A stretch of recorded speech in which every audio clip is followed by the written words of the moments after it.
What's up, guys? It is Will back again with the amazing panel you see in front of you. Oh my God, there's so much attractiveness on my screen right now. I don't know what to do. It's mostly Dean, to be honest, but like you, Layout and Optical, you guys are also beautiful people. But I mean, honestly, we don't have this much beauty in one place at one time. But guys, tonight we're talking video games. Is everyone excited? Hell yeah. Yeah, pretty excited. But yeah. Yeah, Optical, you're like somewhere like a 6, maybe out of 10. Well, you're welcome for me being here. So. Wow. So we're like a 7 then. We'll call it 7. So guys, yeah, we're going to talk about some great things. Everything pretty much to do with video games tonight. We'll start, honestly, once we do our introductions, talking about sort of our memories with video games, how we got started with them. Video games is a storytelling medium. And eventually we'll go into sort of what games you enjoy most. And then finally, gaming collectibles versus live action collectibles and just anything else we get into along the way. But before we get into that, Dean the Dream, how you doing tonight, man? I want to say thank you so much for joining us. Yeah, dude, I'm doing pretty good, man. I'm excited. I've been looking forward to this all day. Oh, yeah? Yeah, dude. Well, I knew, man, you were the guy to bring on the show because you're the video game master. You're the ultimate gamer here. Don't put that out there. People are going to start DMing me questions. Yeah, true. I'm going to DM you every question. I mean, I'm not a filthy casual, but... Filthy casual. Yeah. That's probably me, to be honest. But oh, there you go. Yeah, so it's okay. But Optical, how you doing, man? You know, it's your honor for me to be here. It is. I don't see any popcorn, though. Yeah, I mean, no popcorn's needed. I mean, we're talking about, I don't want my hands dirty. You know, no secret weenies. No secret weenies. You don't want to break Layout tonight. You know, oh my God. You've broken Layout we need once. tomorrow. So. Oh, shit. Yeah, we can't do that tonight. Layout, how you doing, man? I'm good, man. It's been a long damn day, but I'm good. It is. It's been a long day, but yeah, I'm good, man. Definitely good. It's been a long day for me too. So, but it's the weekend, so we're happy and we're here to talk video games tonight. Before we get started on that, let's address the chat real quick. King Dingaling, guys, he is the man. It ain't a stream until King Dingaling shows up. What's up, man? He shows up every time in the beginning, and then he disappears at around the first 30 minutes. Does he? He just makes an appearance and then just like, hey, I'm out.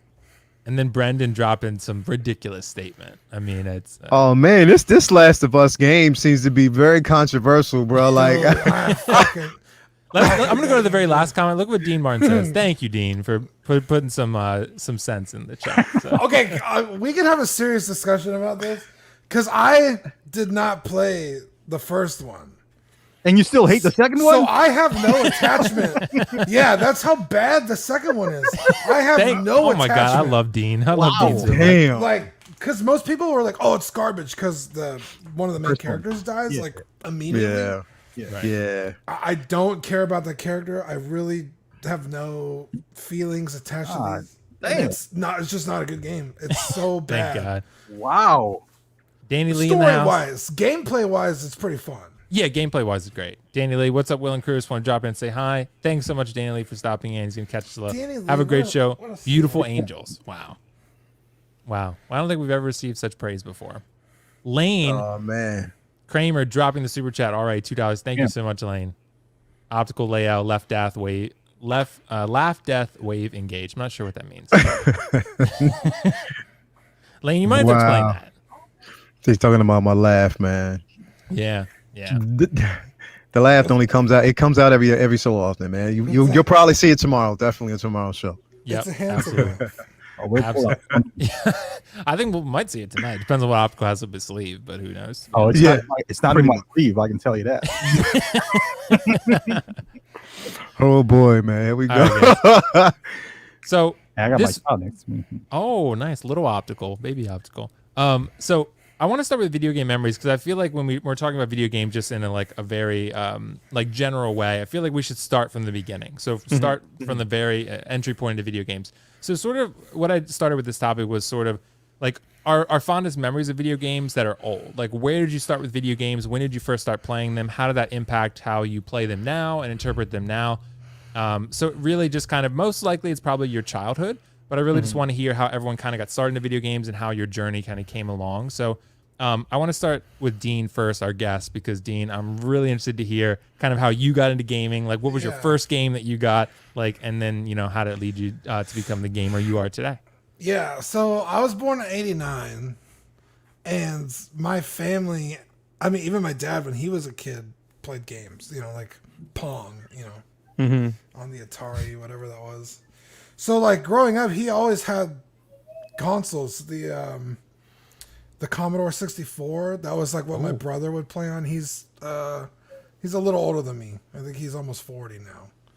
I'm 32. But for me personally, I started by watching my sister play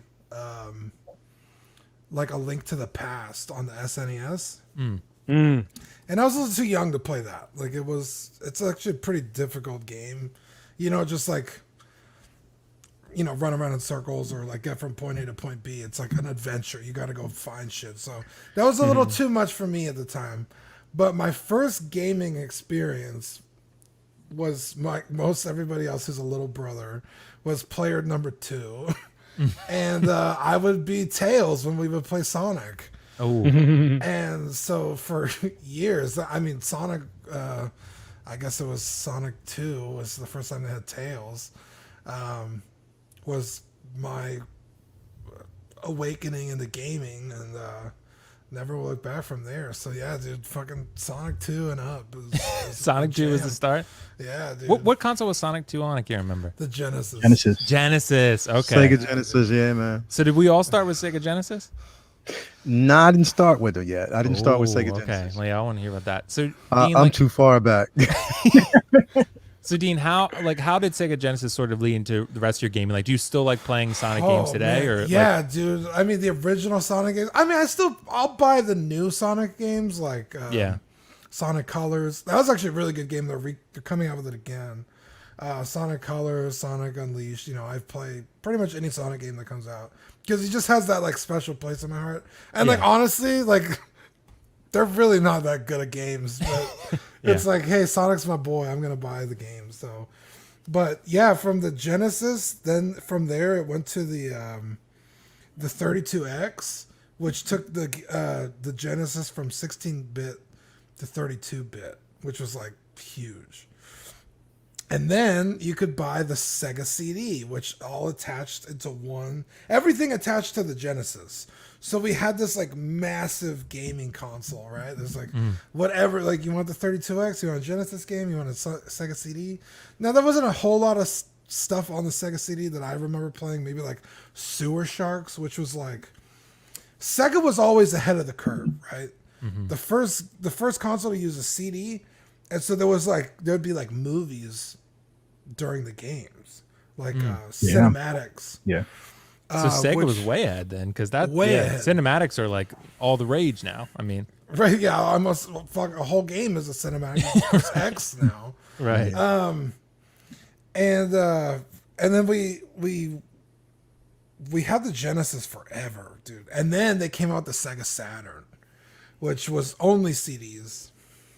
And I really don't remember a whole lot about the Sega Saturn. Like maybe like Panzer Dragon. It was shortly lived. Was it? It really was. I don't really remember it. Yeah. It was shortly lived. Because like right then, that's when N64 came out and the PS1. PS1. Yep. And those dudes were juggernauts. You know, you went from 32-bit to now 64-bit processing, which is miles ahead, you know. Yeah. And the music was better. The games looked cooler. And, you know, from then it just kept ramping up and up and up. But my first console that was bought for me was the Sony PlayStation. I got it for Christmas in 1997 with Final Fantasy VII, which was my first, like my personal first game ever, which was I'm still obsessed with it today. So, Right. Like, Special place in your heart. Yeah. Yeah, to say like gaming is like part of my person is like not an understatement at all. Like, I mean, I do it every day. It's something honestly, I was telling my sister the other day, you know, growing up, we were kind of the first generation to like grow up with video games. And it was always like, stop playing games and do your homework. Like, you're not going to make a living playing games. But now, there's motherfuckers making millions of dollars playing games. Like, why didn't you just let me play games all the time? I'd be really good at it.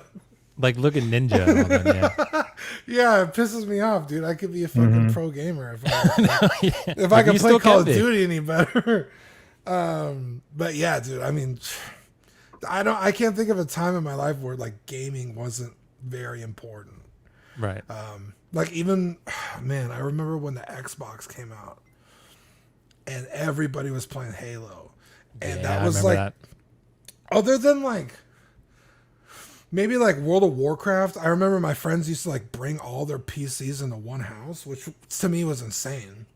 But I think it kind of started with Halo. Everybody would bring their Xbox and a TV and run LANs all throughout the house, and there'd be like 2 groups of people. Like I remember those days. Yeah, dude, so fun, man. I kind of wish we did that now.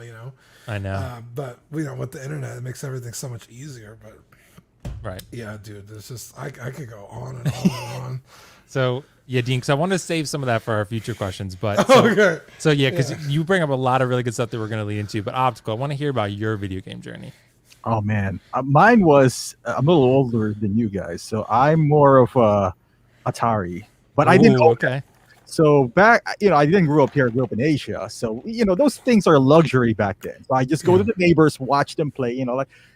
In the Philippines, there's no AC, so all their houses are open. So you just stand on the window, you see them play. Man, that is cool. And then the TVs are small, like 14 inches or so, with a back panel and all that stuff. I guess my dream was to own a family computer. You probably don't know what that is. That is the Asian equivalent of NES. Okay. You import that from Japan. So NES, it's called a family computer. So I was like, oh man, I'm gonna get that.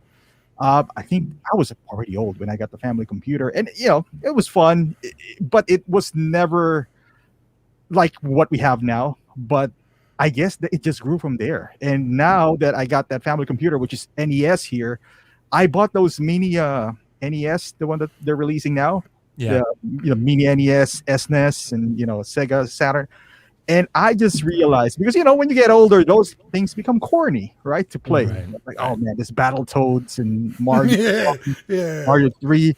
But now you realize how good they are, because they hold up their, the looks, like the 8-bit look holds up to now compared to PlayStation 1. Like play Tekken now, the first Tekken, which is it's like a block of Legos. Yes, the first ones, like I said, the Battletoads and Teenage Mutant Ninja Turtles in Time. Yeah, they look good now. So my kids are playing it now. I buy arcade 1-ups. Really? I buy arcade 1-ups. I showed you guys the picture. I bought like a Pac-Man. Yep. For sale, and those are those are the things that my kids like. And you see the difference, because back in the 80s, 90s, it's more puzzle driven. Like your Mario, you have to save the princess. How do you navigate through that? And I guess it kind of shaped me, like how I am now as a person. Kind of like, oh man, I got to get through this. Like it's different now, like open world. Oh, whatever, man. I'll just skip this. But fast travel. Yeah, I was like press triangle or fast travel. But yeah, those are video game memories. Like it started there, but I wouldn't say. Well, we'll catch that later. I wouldn't say that's the defining moment of video games for me. But yeah. That's so interesting, though. You mentioned your kids, because, like, I feel like, from what I understand, kids nowadays, like, all they play is Fortnite, stuff like that. So your kids, do they love that Fortnite. too? They want Fortnite, but they can't play Fortnite, because being a gamer myself, I know if they go online, you got a bunch of kids there that will talk to them, right? Yeah. And I was just like, dude, no. And then they wouldn't know. They want to know that they don't like it, not until they play it. So I just don't make them play it. Like, I was like, all right, this is what you have. So I'm such a hardcore gamer, man. I bought those games, what Dean is saying, like the games travel, whatever, Because even if you can land now, and this is my fondest memories as well. Back then, you need a player too, like you guys said. You're sitting right next to the guy, so you're playing. So it's a social thing to do as well. Now, even if you go to the arcade, you can't just trash talk someone, because the guy that sucked might be tall. He might be like 6'7". So even if you're killing him, it was like, oh, yeah, dude, yeah, I know, like even if now you can trash talk anyone, because it's probably on the other side of the world. But with my kids, I'm kind of training them to like, hey man, this is Mario. They love Mario. They love Sonic. I got every like little console and I attach it to like little TV, so it feels like they're just jumping around. Mike Tyson Punch Out. They don't know what they don't like if they don't even know what it is. So they're not even craving right now for Fortnite and Minecraft and all that stuff. So right. Yeah, dude, it's crazy. I mean, I feel like we all have our unique journey that's gonna lead us into the next phase, but I think we all a lot of times do go back to the original stuff too. I mean, like it's timeless for a reason. Dude, I still play the original Final Fantasy VII. I know they just remade it, but I think you and I are gonna do a stream about that at some point. We are. Yep. But the original game? Probably you're the gonna remake. have eye cancer if you start doing that. You're gonna have eye cancer. Well, I keep it on my PlayStation Vita, so I can just take it with me wherever I go. Oh, okay, that's smart. Yeah. So the screen's real small, so it's not so. You're not gonna see the ugly. Lego block. Right. Yeah, but I mean, most of the backgrounds and stuff are pre-rendered. You just have the little chibi characters, which I still think holds up okay. Yeah. But yeah, dude, like there's something about the classic games that, like Optical was saying, like it doesn't matter if maybe they're not the prettiest game in the world. Like they're still, the fact that you could still enjoy them today speaks volumes of how good they really were. Right. Because I mean, you could probably pick up any like PlayStation 3 title and start playing it and be like, that's just kind of Feels dated. Yeah. Yeah, which is not a good thing. Right. It's not that dated yet because it's PlayStation 3. Right, exactly. Like, it should I don't be. want to play this at all, but But the classics never feel dated. yeah, you put in Super Mario not at 2, all. dude, you could just play that all day, dude. 'Cause Right. Yeah. They're Or challenging, they're fun. Or maybe it's just us because that actually meant I something. don't know, dude. Like, I mean, I guess maybe when your kids are older, have them play Mario games and see if. Right. See, the kids are going to have the same memory as me because they're playing the same games that I played when I was young because I bought them Pac-Man. So when they grow there you older, go. the kids are not going to remember. It's like, you weren't playing Minecraft back then? I was like, no, I'm playing Pac-Man. You know? Yeah. All right, Layao, man. Hit us with your journey, man. Your video game journey. Oh man, see, I'm dated, so I am most definitely dated. So my first console when I was young, bro, was ColecoVision. Wow. And Never heard of that. it was called, that's how I'm saying, it was old. It was Coleco. So ColecoVision was basically where the first test market for like Pong and all those games were on. And the thing is, ColecoVision had the controller with the round. Oh, it's just a knob. Yeah, it was just a knob. So basically I had the ColecoVision set. My aunt had actually bought it for me when I was young. So of course, like we had those particular games. So I was kind of, injected into like the video game life, because I remember like we used to go over her house and I used to always just want to go over her house just to play the ColecoVision. And then until she got me one for my birthday. And I was like, okay, yeah, I'm the man on the block. So I got the ColecoVision. And then, like I said, we advanced on to the Atari system. And then of course with there it is. That's it. There it is. Holy crap, dude. There it It's like is. a telephone. There it is, bro. ColecoVision. That's the set. And the thing is, the one that I actually had it was a wood grain top. So it wasn't it was all wood grain. Looks like So it was that. So basically ColecoVision was out way before Atari hit. And then once Atari hit, it kind of like some of the games that actually switched over because I think they bought out the company at that time. But then we got the Atari system, of course, all the classic games, certain games like, Galaga, was Galaga was my game, bro. Like that Centipede, like all those particular games, like was on that system. So, of course, like I invite all my friends over, we just play it, up until about 6 o'clock because my mom kicked everybody out. But, like it was that, I'm talking about the systems themselves, bro. Like a lot of those games. See, when you look at the Atari, bro, the Atari system is different because a lot of those games that we used to play back then are still at your local arcades, spots. Really? Okay. Yeah. So you can still play Galaga in certain spots. Like that's basically just Galaga itself is a game that it's timeless. You know what I mean? You're never that system will never. That game itself will never go out of style. Like everybody loved that game. Like if you go and you want to pass the time, play Galaga, accidentally get your man caught so you can have 2 spaceships fighting. Yeah, it was always on point. Used to love that. Straight up, it was just fun. Centipede, I hate it because it was like, yo, you have to be quick. That game speeds up and it's over for you. So don't try to impress your girlfriend because you're going to look like an asshole. but then of course, like everybody, like we were inducted into like the era of the Super Nintendo or the Nintendo system itself. Of course, we had Mario Brothers. Mike Tyson Punch Out was just a game, you know, for everybody. Besides that, Contra. If you didn't play Contra, if you had a Nintendo system, you never played Contra, and you don't know the code to get unlimited men, you're a problem. Like you got a problem, because that game was incredible. But up, I think it was up, down, left, right, BA, yeah, exactly. Damn, the fact that y'all still remember that's crazy. Exactly. You get you some unlimited men, and the guns, the armor, I mean the weaponry, bro. Come on, it was just timeless, like straight up. And it was time. Yeah, remember Contra? You know, you if you die, the next time you play, you're gonna start in the beginning. There ain't no save game. Nope, they would not. Permadeath. All the way back to the damn beginning, bro. So it was worth to have unlimited men straight up, because that game pissed you off. You get so far, and it sends you all the way back to the beginning. Exactly. But the game was the screen too fast because you're gonna kill player 2. Nope. That's crazy. Exactly. But yeah, bro, like I mean that, but yeah, of course, you know, Super Mario Brothers in general, bro, like that game like still is timeless. Like, you know, Dean said, like I can still play that game and still have fun. So of course, like I mean, that was my induction, and then on top of that, I had Mega Man. Mega Man was my game. People don't, it's like people front on Mega Man, but that game was incredible, bro. Like that, Castlevania, like Final, of course, you know, it was just all those particular games that, you know, Zelda, of course. Like I said, I was a Zelda geek when it came to that. That I used to love that game, and just like all the quests you can go on. But then from there, I was inducted into before I had like Sony.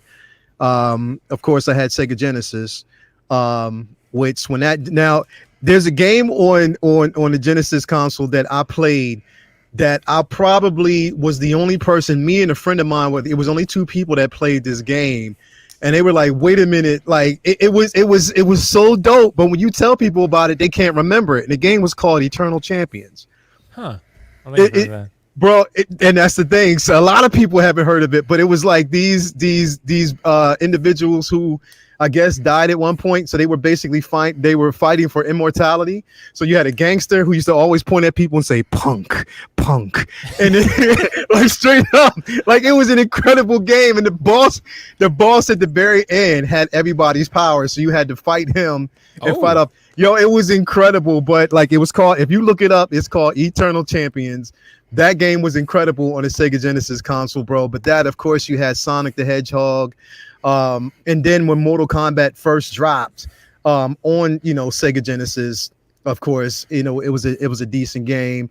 But then, like I said, of course, we had the whole Sony explosion. Sony basically took over, and that console, like it's like Optical said, when I had not Contra, but when I actually played Tekken for the first time, it looked like, what was that? You know what? Tekken, when that dropped, it looked like you were watching MTV for the very first time. Dude, like straight up. I was like, man, this looks so real. Exactly. How could it get any better? Exactly. Yeah. Like it was just like, what? That game, and just the graphics on it was incredible until you realize years later, like, what the hell was I playing? Like, like seriously? I can't believe it. Like, yeah. So, you know, then that dropped, and then of course, you know, we had the whole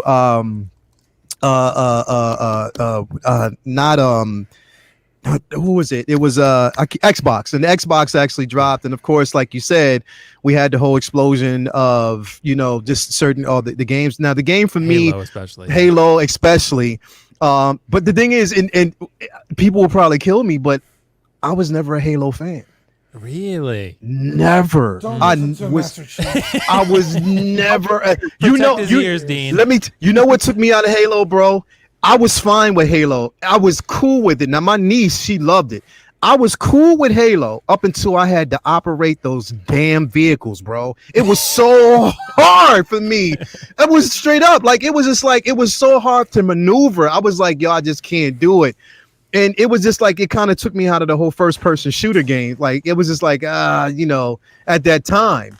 But then, like I said, you know, but then my games were more like, more so like I started getting like into like sports games more so than anything, like NBA Live, NBA 2K, stuff like that. And then they dropped Knights of the Old Republic, bro. And then they dropped Knights of the Old Republic. But then, like I said before, then it was actually the Sega Dreamcast that dropped that I liked, that I loved. And that was the first time that we actually got NBA 2K on the Dreamcast system. Because it was like the first time we got that. It's like every player looked like they was on steroids, but you still loved it, like straight up. Like every player looked like they were on steroids. But yeah, like I mean, bro, like the history of it. Oh, of course. And you know what? And that's the thing I did forget. NBA Jams, bro. If you didn't NBA play Street too. Yeah, NBA Street too. But NBA Jams, bro, was my jazz, bro. Like I played that game. They be cheating you, Lel, though. They be cheating. It was fourth quarter. When you get on fire, that's all you need, man. He's on fire. Bro, fourth quarter, it was just like unstoppable. You couldn't stop unless you were basically just raining threes from back, and you had to get hot to beat the game fourth quarter, bro. Right. You have to get hot and stay as hot as long as you can, because if you don't, they're gonna smoke you. They're gonna splash brothers you, bro, like straight up. But yeah, like that. I mean, so that if it's like it's so many games when we look at it that it's kind of hard to really, just to reflect on. But like just I've had every daggone system, but of course there were certain games that I was more accustomed to. So yeah, man, that's my journey. Dude, that's crazy, man. Love it, bro. Like that's pretty much my journey, like as far as like, but I mean, we're talking about from ColecoVision all the way up to now PlayStation 5.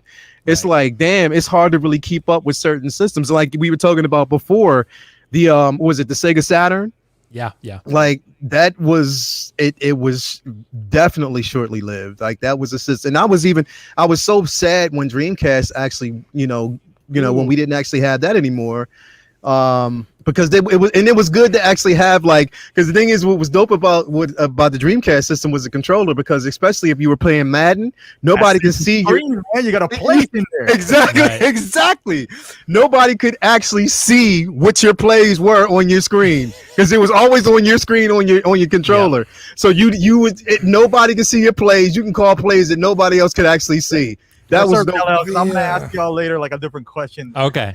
So okay, cool. Yeah, dude, the Dreamcast was way ahead of its time. Yeah, it was. It still was. I remember seeing the graphics. It was actually the first console to have internet access.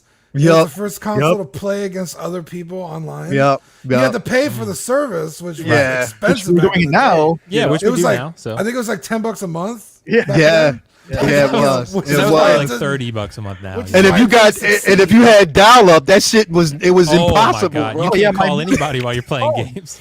My mom was like, dude, I need to call someone. Dude, that happened to me all the time. My mom was like, you gotta get off. I'm trying to call somebody. Yep. Your game stop in the middle of it. You'd be like, Mom. She'd be like, I told you I had to call somebody. I know, cut off the internet, dude. These younger viewers might not know what we're talking about with dial-up. Oh my God, nope. The internet ran through your phone line. Oh, yeah. I don't know how that science even works on that. You got to go to a Circuit City all the time to get those. Circuit City. Yeah, 30-day free trial all the time. Circuit City. Oh, they were like the Best Buy before Best Buy. If I remember correctly. You're gonna get net gear. It's like, oh man. Circuit City's coming back. They're making a comeback, baby. That's what it is. But yeah, dude, these are all great stories, and I think this is going to lead us into our next topic eventually. Like, because I feel like what I wanted to do was get an understanding of everyone's origins, and then that'll help us lead into like kind of the now, right? For me, one of the biggest things, Optical has it right behind him, actually. What the hell is it? Oh my god! Is this Tetris 19? Are you ready? Yo, is that you got copyrighted now? It's not like I just got interrupted right in my story, but it's fine. People, go ahead. Paradox. Nerd. Yeah, there's a copyright claim right now. Can I check my email for copyright claim? What does he care? I know he didn't care. Yo, come on, man. It's like a live concert. I know. Yeah, he's just like hiding behind his Where is avatar. he? You about to you K-Dot? Where's he at now? I don't know, man. He's still Should I just using continue my dial-up? story? He's using dial-up. That's what it is. Stop playing with your wife's feet, bro. Just come on in, man. Hurry Oh. up. He's playing with his wife's feet. All right, guys. I'm gonna continue my story. If he interrupts again, Go ahead, bro. I'm Go gonna ahead. boot him. I'm gonna boot him from the stream. Okay, so like with me, Optical Eyes are right behind him. Mortal Kombat was really my start into gaming. Yes. Like, because I was Yes. born in '91, so like I forget which year the Mortal Kombat first came out on Sega Genesis, but I was really young. I remember my brother and I got it on Sega Genesis for Christmas. My parents got us a Sega, and we had Mortal Kombat and I think a couple other games. But Mortal Kombat was like the game that we played. Like it had I think 6 or 8 original characters. Like we played it a ton. Like that was definitely my God. brothers and I's growing up. Like that was the 92. biggest. Yeah. Yes. Did you have that Yes. too, Dean? Yeah, we played Mortal Kombat all the time. Yep. Sega Yeah. Genesis, dude. I remember playing it. I was like, this is insane. I was like 6 or something. But Dude, especially because in the fighting arena, I Yep. don't remember if it was Mortal Kombat 2, but you could fight them out of the arena, another yeah. area. Yeah. It was like, Yeah. what? right. And you know what? You know what was crazy?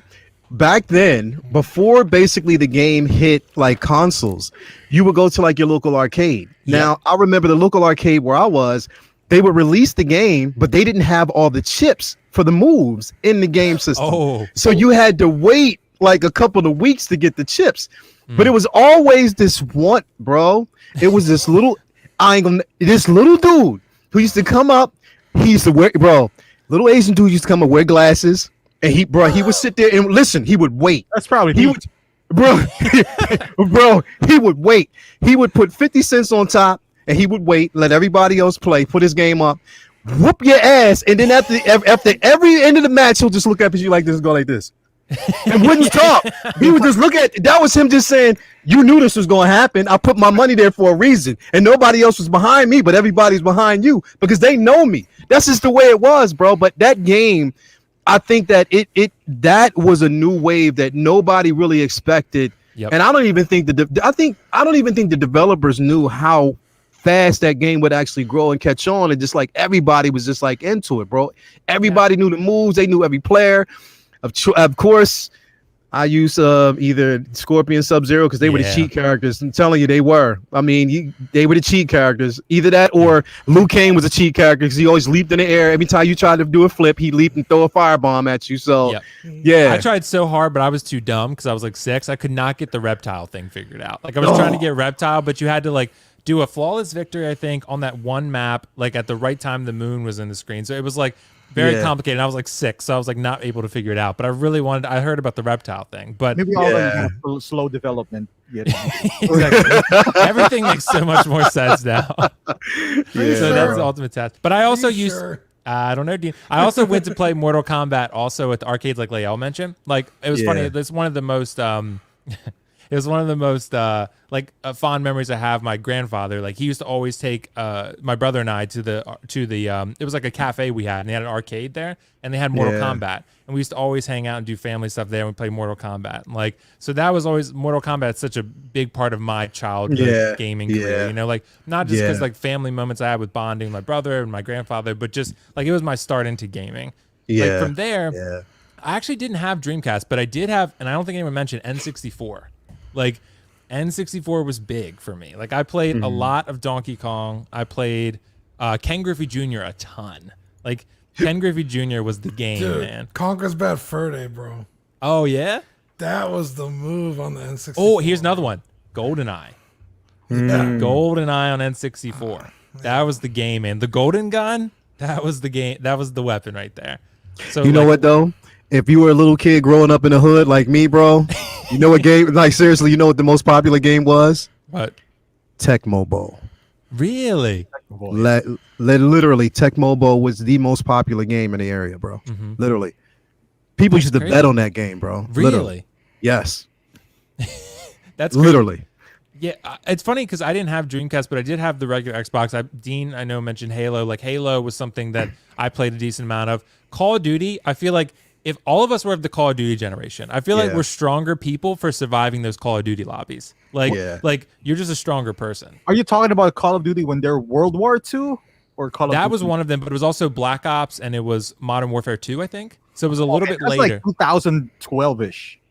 Yeah, it was like 2008, 2000, something like that. Yeah, you're right. It's around that area. But it was definitely something that, like with online playing Xbox 360, I think it was. Like I said, like nowadays Xbox, so Optical, you mentioned like the Fortnite thing for kids. I think Xbox is better now about banning people who just act or wilden in the chat. But like not then. You guys know. Not then. Like people could call you anything. You could get called any number of names. Now, bro. Right. Yeah, so I mean, Wild West still. Yeah, it was the Wild West, and so I don't know if it still is, but like for me, that was really the biggest thing. And I played a lot of sports games. I know, Leo, you mentioned like I played a lot of MLB The Show and MVP baseball and like and NBA 2K and it was NFL 2K and then Madden, things like that. Yeah, and probably the biggest game in my development was RuneScape. I don't know if you guys played RuneScape at all. But I played a little bit of World of Warcraft too, but like RuneScape was huge for me. Like I spent like years playing that game basically. Like I started in middle school and I stopped playing like right before I left for college basically. God damn. Yeah, so I played the game a long time. My characters are really good. When did you get laid? Like around 22? It was something around there. Right after I sold my Santa hat on RuneScape. That's when I got laid. Okay, but no, it's funny. I just sold my Santa hat actually, and I got like I think I got 150, $200 for it. It was on RuneScape item that I've never played anymore. So I made some money from it. So, but I probably spent more on the membership. But still, that's kind of my journey. It'll lead into other stuff. But I really want to go to the Tetris Master, the Tetris Champ, 1999. Can I ask a question? Why is it Tetris Champ all oily? Why are you shiny, man? You do like You you got a sweating, facial PJ. today. You been sweating, PJ? We're coming here. Oh, yeah. Why are you sweating, PJ? What, man? Why I'm sweating? Yes. Because I was getting ready for this show. I was playing. Put a body I was oil or playing body with my butter? joystick and my buttons, man. Oh, okay. What You about put your your butt? joystick in your butt? How were you playing? I was beating it really hard, man. Oh man. Y'all set him up for that one. Yeah, pretty much. Yeah. PJ, fill me yes. in on your gaming history, dude. Oh, my gaming history is like it all started in 1980. No, I'm just kidding. Yeah, so basically, if I were to like really go all the way in the beginning with my gaming history, first of all, 1999 Tetris Champion. That's why you heard the original theme song that the Chicago Bulls stole. That was my original. That was the Tetris Champion theme song. Anyway, Was it actually? no. Okay, I was actually gonna believe you because Optical's face. I was like, something is. I don't know if it's truth or not. But it did call me the Michael Jordan of Tetris. But no, so it. You just gave yourself that name. People don't call him that. He calls him that. Yeah, That's just now. Oh, trust me, they know when they see a Tetris champion come walking in. I know you played Tetris before, like Tetris, Dude, but people, like human. You people know, in a sandwich shop eating, and he walks in like, "Oh my god!" No, more like The ladies just look at him. They're like, "Ooh, ooh, look at that. panties dropped everywhere." yeah, exactly. PJ walks in. He walks in with that theme song in slow motion. Looks at people like, Yeah, Would win. I know. Like shooting. You're just a fan. yeah, yeah. I can see Pop- it now. Popping his collie like,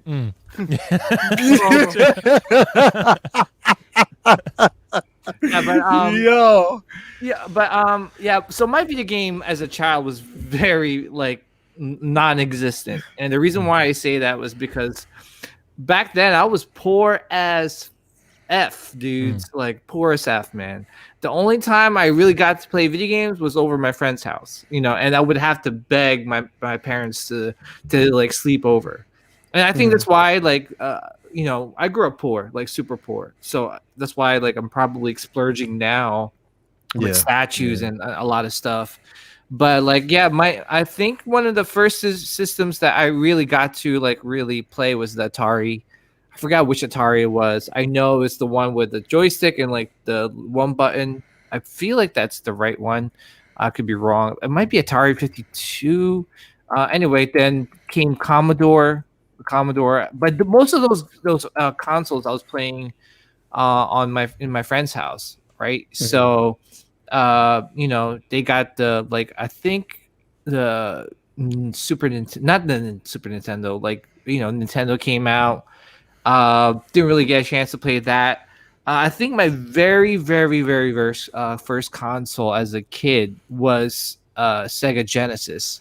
Mm-hmm. And I think the only reason why my parents bought that was because it was super, it was on sale for one of those Christmas sales, and it came with a bunch of games. Yeah. So they finally gave that to me, and I remember playing Sonic as I remember sitting down, flipping that Sega power button to the side, and you hear that click. Mm-hmm. Yeah. Well, before that, even just putting the cartridge was it was such a satisfying feeling, right? You put the cartridge down, you flip that switch, and then next thing you know, it's you're playing Sonic, and that was a really cool game. I love the theme song. And from you really did have to blow it off. You had to blow that shit Yeah. off. Yeah, absolutely. And and a lot of the my gaming as a kid was mostly in the arcade as well.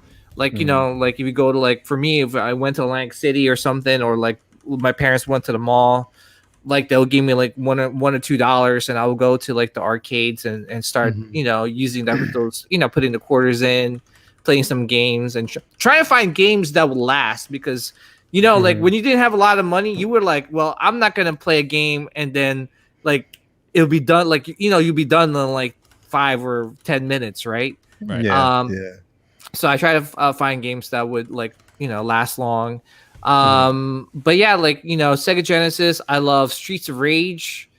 Streets of Rage was one of my favorite games as a kid. Teenage Mutant Ninja Turtles. I eventually did get a Nintendo, Super Nintendo, that is. So, okay.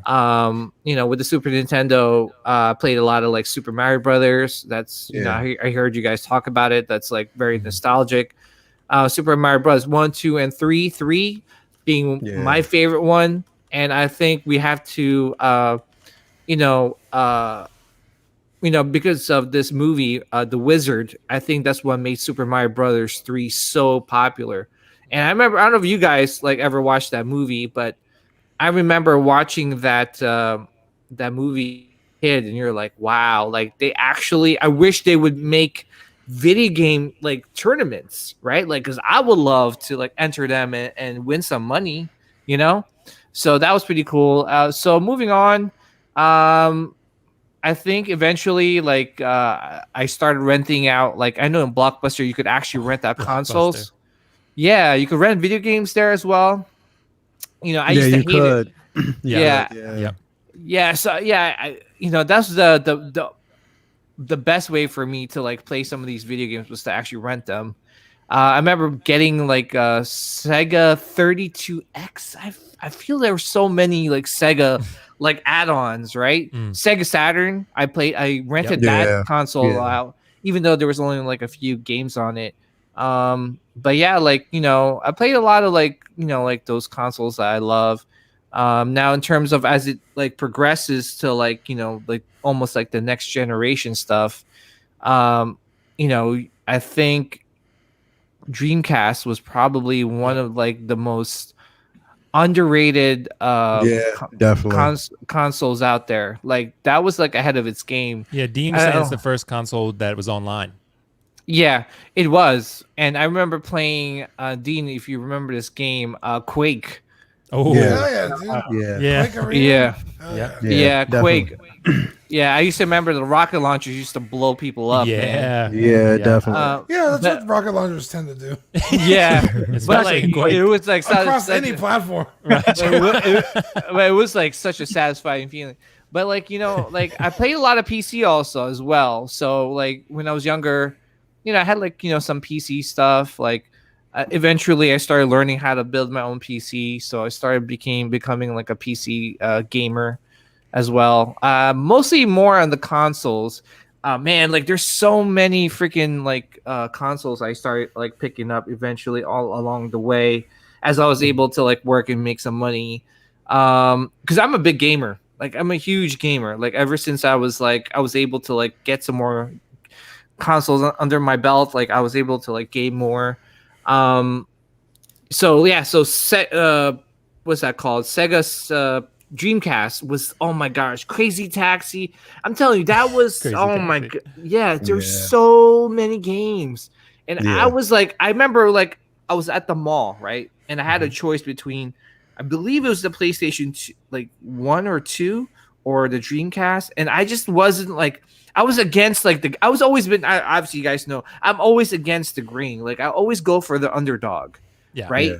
So I was like, well, you know, I'm going to go for Dreamcast. I believe in this console, which I did. But unfortunately, there were so many PlayStation fanboys out there to just trump that system.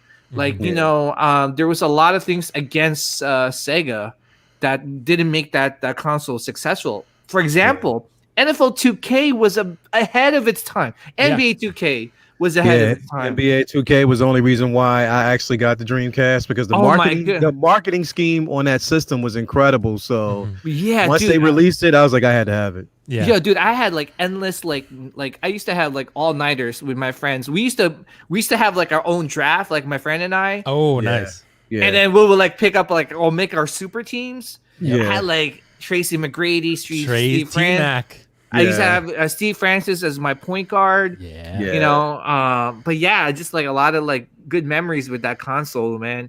But obviously, you know, Madden, they were like with the PlayStation, so like Madden or EA bought the rights out to like to have like all their NFL like games like played only, like, you know, they were the only ones to make like NFL like football games.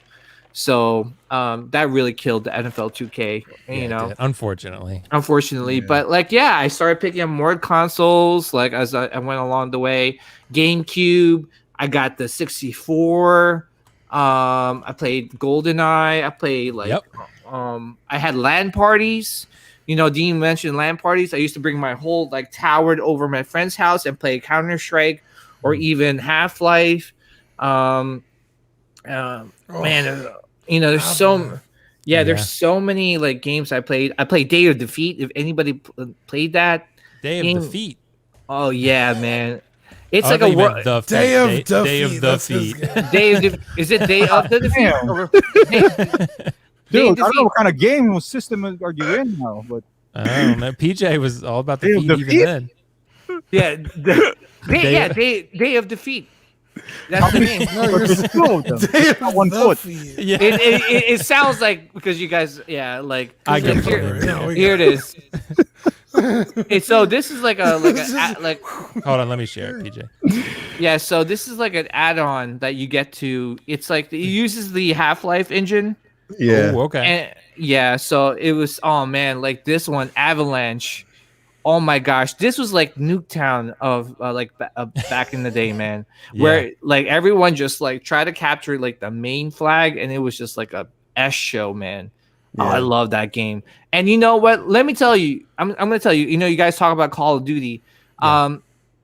How many people actually had like watched Saving Private Ryan on DVD and went and played Call of Duty like World War II? First scene on Call of Duty, D-Day. D-Day, yeah. Yep.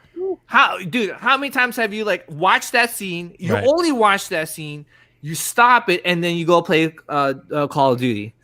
Oh man, I miss scene is insane. Yeah.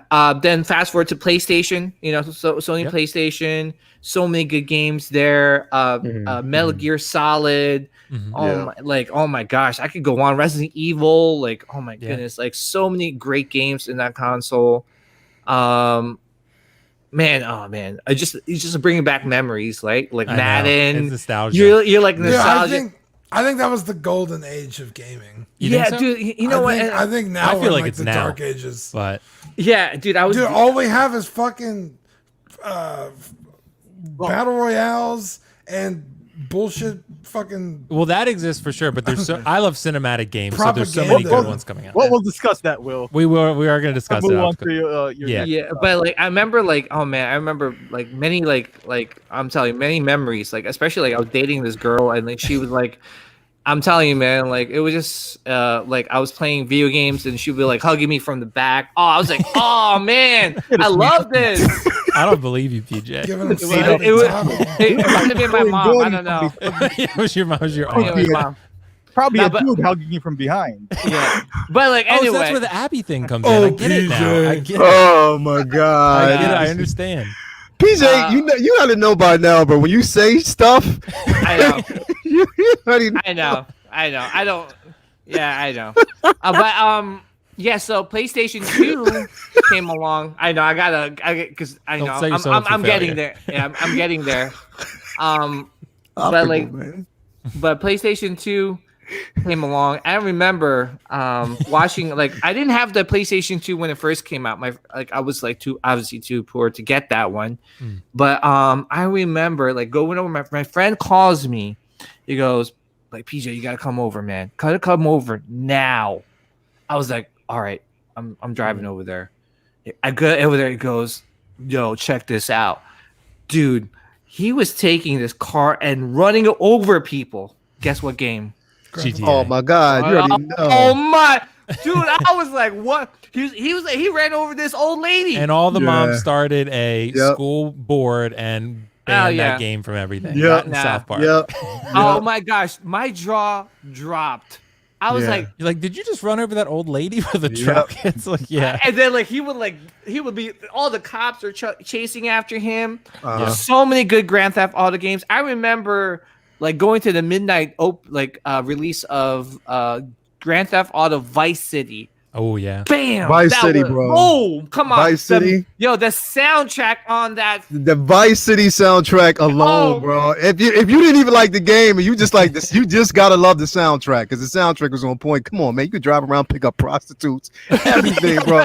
That game was incredible, bro. That's what Eddie mentioned. Eddie said it was the hookers that deterred my mother from Yeah, him no, letting but like him play the game. No. But the thing You is, see this car shake, you know, and Yeah. Yeah. Yeah, and Try then to she get a said, car that doesn't have a roof, so you see what's going on. yeah. PJ, that Yeah. wasn't the girl hugging you behind. That's not your wife.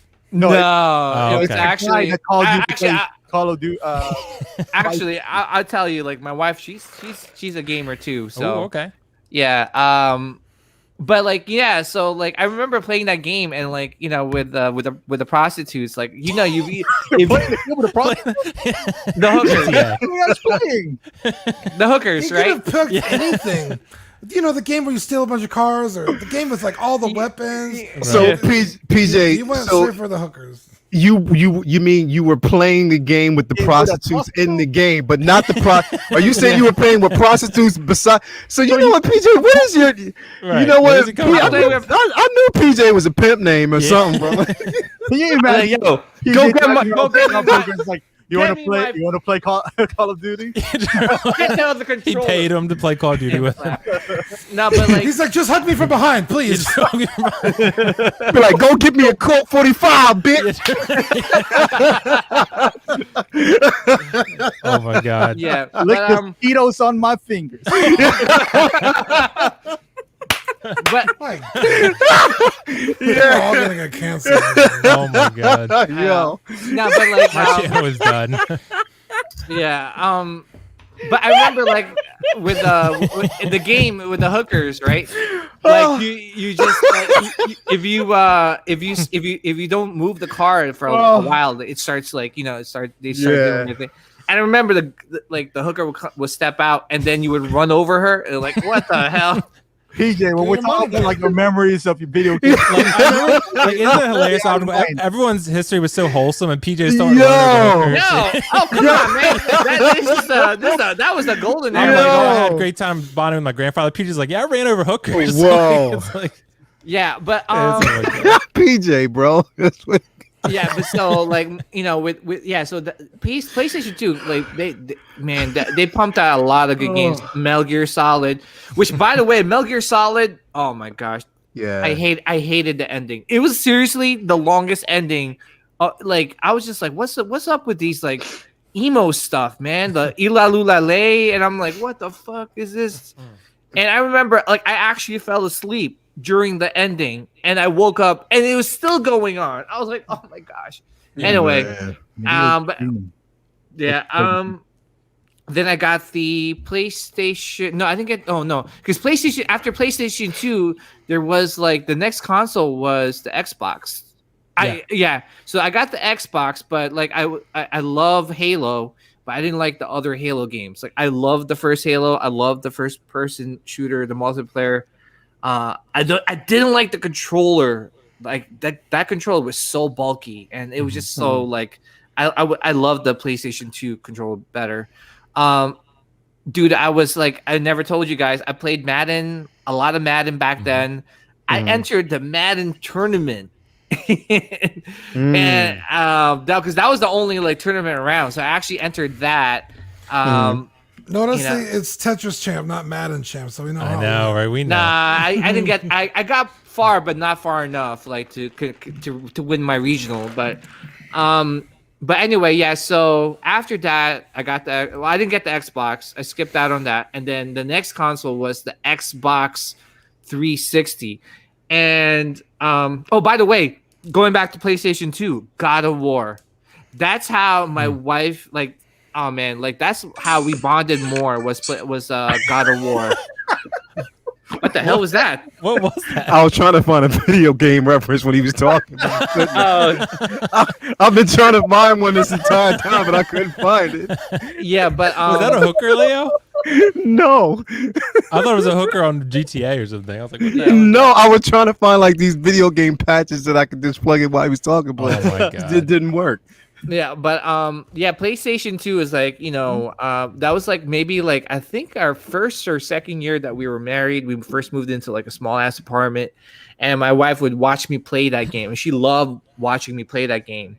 And then Kingdom Hearts came out in that console, and my wife is a big, huge PlayStation, Final Fantasy and Kingdom Hearts fan. So she like, I remember buying that game for her. So she played that game and 100% completed it. Yeah. And what else? And then like I remember for the Xbox 360, I got that like the first day. Ever since Xbox 360, I've got every console after that day one.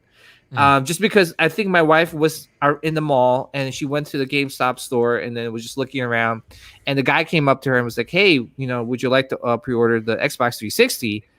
She's like, "Oh, what's that?" She's like, "Oh, it's just a new console game. Like it's coming out." She's like, "All right, I'll put $50." Next thing you know, that was like one of the hottest gaming consoles that was so hard to get back then. So I got that. I'm gonna keep it moving. Got the Xbox 360. That was like the first like jump to like HD gaming, like the next, like truly the next generation console gaming. Like I remember buying a 32-inch Samsung TV, which back then nobody knew about Samsung. They always knew about Sharp Aquos and Sony. And I remember I took a chance with the Samsung, and oh my gosh, I was blown away. And that ever since then, like Samsung became a powerhouse. But I remember plugging it in and just getting my mind was blown with the graphics. That was like the first time I was saying to myself, like, wow, consoles actually beat PC with this with this generation. Played a lot of PC games. I played World of Warcraft, Star Wars Galaxies. I sold a character there for $2,000. Wow. I sold my World of Warcraft characters for like $500. Wow. Which PJ, I do want you to save some of this though, because we got some topics coming up. I know. So I don't want you to reveal everything yet. Yeah. So anyway, going forward, like I got everything, PlayStation 5, Xbox, and all that day one. Like, just because you know what it is, I missed out on everything as a kid, and right now, like I don't know, it's just maybe because I missed out on everything as a kid. Like, I get everything day one with the consoles. Like, I got the Switch day one. The Wii U, Wii. I camped out for the Wii. Oh, you camped out? Yeah, well, my wife wanted it for Christmas, so I camped out. And I remember it was right after the Pacquiao fight. Really? I remember how hot the Wii was when it came out. Like, it sold like crazy. Yeah. Yeah. So I remember it was the first time they were launching it. I watched the Pacquiao fight and finished at 1:00 in the morning. I remember driving by Target to see if there was anybody lining up, and I saw it. I had like an extra blanket in my trunk, put that on, and stood out all night to pick up that console. Fun That's times, good. guys. But anyway, Dude. I don't want to. No, dude, Take up absolutely. too I much just want you time. I want you to save some of it because there's so much more to get into. But like, last question. This is just real brief for you guys. Like, I want us to hit it real quick. Pokemon, was that big for you guys? No. Because I played a lot of Game Boy Color on Pokemon. Dean. I played Pokemon on my Game Boys, and I collected the cards, but I didn't play the card game. See, I was big into it, yeah. And then after, I think I played Pokemon Red and Blue, Yeah.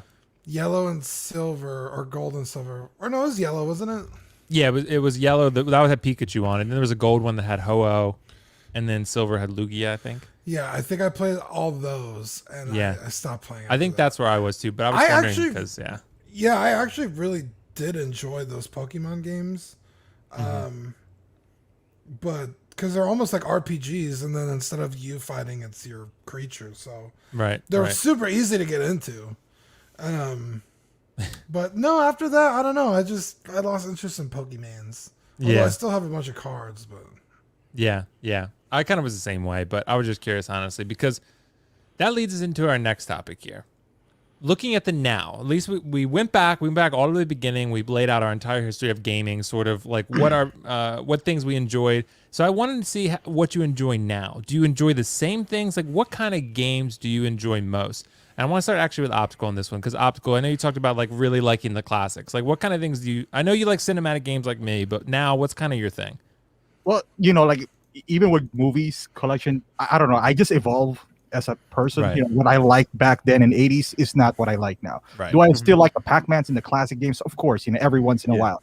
But I love NBA Jam. You won't see me sit there for an hour trying to beat the team. I just want to pick it up every once in a while. I wanted this Mortal Kombat. I like it to be here because it reminds me of that. But now I like more cinematic ones, like The Last of Us. I still like sports games because you can pick them up, play it, put it down.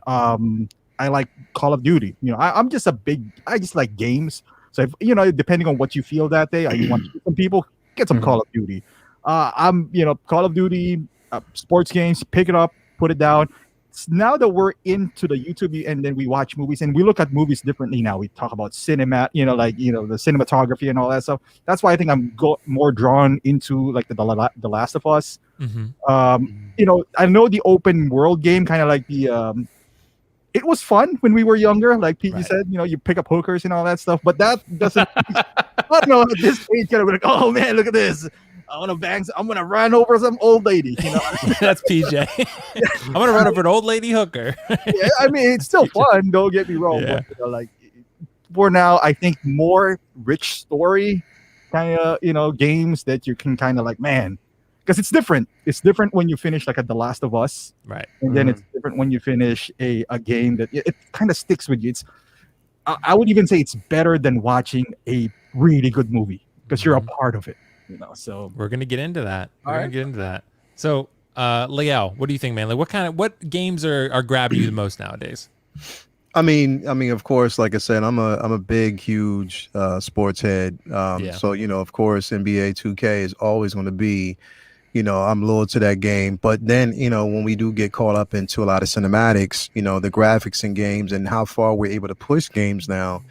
It used to be because I'm not gonna lie, like I said, when we first started getting into like a lot of story driven games, I was like, do I want to sit up here for like 27 hours and kind of get thrusted into it? But I like the fact that I can actually put the controller down and I'm actually saving the at point where I'm at and then moving forward. But the graphics, the storytelling, and because it's more movie driven now, see, I'm kind of torn. I'm torn between it because the thing is, it's like now I think that a lot of companies are competing so much into making the next big cinematic game that it's like, okay, we're more so in the cinematics, less on gameplay now. You know what I mean? With certain games. And I think that sometimes it takes me out of it. Like if there's too much cinematics going on, yes, the graphics look good. Yes, basically the storyline is good. The narrative is great, but I want some gameplay to kind of match that as well. You know what I mean? But, we are getting into it. Whereas, I think that companies are starting to, catch on and, kind of match it and stuff like that. But definitely cinematics. But again, I mean, I like I like just picking up my controller and I'm just ready to go. I mean, I can just play and, you know, like, and that's, I think I love Miles because of that. I love, you know, the original Spider-Man game that was released. You know, I just like being able to just pick it up and it's, you know, I love the storyline, but, you know, just like I said, less of it, just more gameplay for me has always been the thing. And that's why, you know, I tend to gravitate to more, you know, sports driven games, but I still, I mean, because hell, let if the rumors are right. And so far, like I said, I even got some behind the scenes. I mean, just some people that were talking about it. But if the rumors are right, and they're going to remaster Knights of the Old Republic, you probably won't talk to me for 2 weeks. I heard they're flat out remaking it, so like it's going to be like it's going to be like totally redone with all new graphics. Like, so dude. That and I feel like from what I heard, that's confirmed. Like it's no longer a rumor. Like it's not. Like it's definitely happening. It is. It's definitely happening, and it's it's no longer rumor. They're actually going but what they're saying is that they're not trying to take away from the narrative of the original. Mm-hmm. They want to kind of keep, but they said that there was a couple of side, you know, obviously to kind of spice it up. But if they do that, I'm sorry, you probably won't talk to me for like 2 weeks because I will basically stick through that entire game. But I mean. Yeah, but no, like I said, it's the cinematics on any, you know, and the only thing, like I said, I mean, I'm not like everybody. I didn't really play Last of Us, right? You know, and just hearing like this, the controversy with like, you know, the second game is just like, okay, do I really want to play it now? But you know what I mean? But I mean, it's, you know, cinematics and games definitely, bro, all day, every day. But I mean, like I said, I mean, sports are always going to take, like, especially NBA 2K, bro. Like they just keep upping the bar each year, bro. Every year they are upping the bar. Only thing I don't like now is because, like I said, they took away certain options where you can create your own shoe. Mm-hmm. I hate that they basically. I just love that, bro. But they just like this, it's not really as special as it used to be. But that's where I'm at right now, man. Gotcha. All right, so Dean, where are you at, man? Like, what kind of games are grabbing you right now? What's your thing? Currently, I like a good. I mean, Call of Duty Warzone is, you know, okay, probably what I play every day with my buddies. But I mean, if it's me alone, I'm doing a fantasy RPG, something like Skyrim, a Final Fantasy, something of that nature. But I'm also a sucker for a good racing game. I love cars. I like modifying cars. So like a racing game is a super easy way to do that without actually spending any real money. But yeah, dude, any kind of RPG, man, I'm a sucker for, dude. Mass Effect, which is directly born from Knights of the Old Republic. BioWare made Knights of the Old Republic for Lucasfilm, and it did so well, or LucasArts, sorry, that they were like, hey, we should make our own thing so we don't have to give all the money, you know, to Lucasfilm. We should make our own universe. And so they birthed Mass Effect. And Mass Effect, I mean, it's a 3-part game. Yeah. And the 99% flawless. I mean, it's Mass fun, Effect bro. 2 is probably one of the best. It's one of the best games of all time, bro. Of all like time, literally, it is one of the best games of all effing time, bro. And I would say that I love that game, bro. Love it. And then you get into Mass Effect 3, and it's like right at the fucking goal line, they fumble the ball. And you're like, what the fuck was that? Like, but anyway, what were you doing? It happens all the time, bro. Yeah, dude. So yeah, dude. Anything like that. A good space game. Right now on my PC, I'm playing Star Citizen, which is, I don't even know what to call it. It's kind of just you fucking fly around the universe picking up jobs and collecting bounties, and you could be a delivery guy, you could be a mercenary, you could be basically like a cop. Like you can literally do whatever you want in the game. It's weird, but just can you run over hookers? No, there's no hookers in space, unfortunately. Because I'm not sure if it's going to be as fun for PJ. If not, no hookers in space. I guess. But yeah, that's what I'm up to. Gotcha. So before I get to you, PJ, I want to answer this super chat that Lane provided us. Lane, thank you so much again. Supposedly remake for Dead Space is in the works. I haven't played Dead Space, so Dead Space is pretty cool. It's like, have you guys played it? Yeah. It's like I completed the whole trilogy. Yeah, kind of like Yeah, a it's like- horror in space, like Alien. Yeah. Oh, Alien, okay, it's yeah. like that. Okay. Yeah. Although it's frustrating sometimes because there's like no ammo. Yeah. Oh Really? yeah. Well, actually, you That's how don't Last even of use Us a could gun feel in the sometimes, first Dead Space. You use like a mining laser. Yeah. Yeah, And which I so, love. like, Yeah. yeah, it's a cool dynamic. I think you sound great, Dean. Mario Oh. said, "Speak in the mic." I think you sound great. So, Mario, I mean, he has a beautiful beard, so it's okay. But Brendan did ask a good question. How many of you guys played Cyberpunk? I actually didn't. I canceled it because I heard how atrocious it was. So, Yeah, I didn't bother with it. Anybody gave the Hot Was Toys? Cyberpunk? yeah. Did you play it, Leo? Nah, I mean, I guess I basically wasn't. It didn't really draw me in. Like I didn't want to. Yeah, it just wasn't one of those games that kind of drew me in, and I had no attachment. And looking at the Hot Toys character, the joints, man. Nah, I'm not. It's just like they basically just. They already had the Keanu heads. They had the Keanu head sculpt already. They just slapped it on there, and I'm like, nah, I'm good. Right. Yeah, actually, that was disappointing. Like, Yeah. there was I think there was a slew of head sculpts that they just reused a lot, and I think the Keanu was the third or fourth one that they did that for. Right. Yeah, but Yeah. Yeah. So PJ, like, where are you at now with gaming? Like, what kind of things draw you in the most nowadays? well, Optical got to experience the greatness along with Brendan when I played Call of Duty. How do you do, Optical? I was I was number 1 or 2 out of all the. It goes from the top that you can't. You're It's ranked from least to most. Yeah. But yeah, no, I think right now, obviously, time is, the time you had as a kid is really non-existent as an adult. For me, I try to pick up games that have like I know, like you guys said, like has a really good story. Now, I mean, compared to before, I would just pick up a game because there would be hype behind it, and I'll just pick it up because I had time to play it. Now, I'm really picky with the games I pick up, just because like I don't have the time to play it, right? So I got to pick something that I know is going to be really, really good. And that will draw me in right away. If it doesn't draw me like within like the first like half hour to an hour, like I'm done. Like I have Ghost of Tsushima. I know, Will, you love that game. But like it really, like I felt like it was too open world for me. Gotcha. Okay. So like I just felt like I really need to sit down and have a lot of time to play it, which I didn't. So that's why I was just like I jumped out. Like with Last of Us 1 and 2, even it's linear, right? Like it's not like an open world where you're like going around. It's linear. You follow the story. You experience the story, and I think those are the games I'm like more drawn into now as opposed to open world, because with open world there's so many things that you could do. Side quests and building up your character. The last open world game I played is besides Miles Morales was Spider-Man as well. Both excellent games, So those are the only 2 games recently that I actually finished. I finished Resident Evil 7. That's because I didn't know I had to complete that to understand 8. So I thought it was a totally different story, but obviously it wasn't. So I completed that. But yeah, those are the really right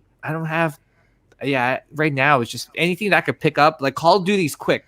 I could play like half an hour and then put it down, and like that would be my relaxation, in terms of video games. But like if I have Steam and on my PC, and UBC like the backlog of games I have, so that's why I'm like really picky what I choose to play and pick up now.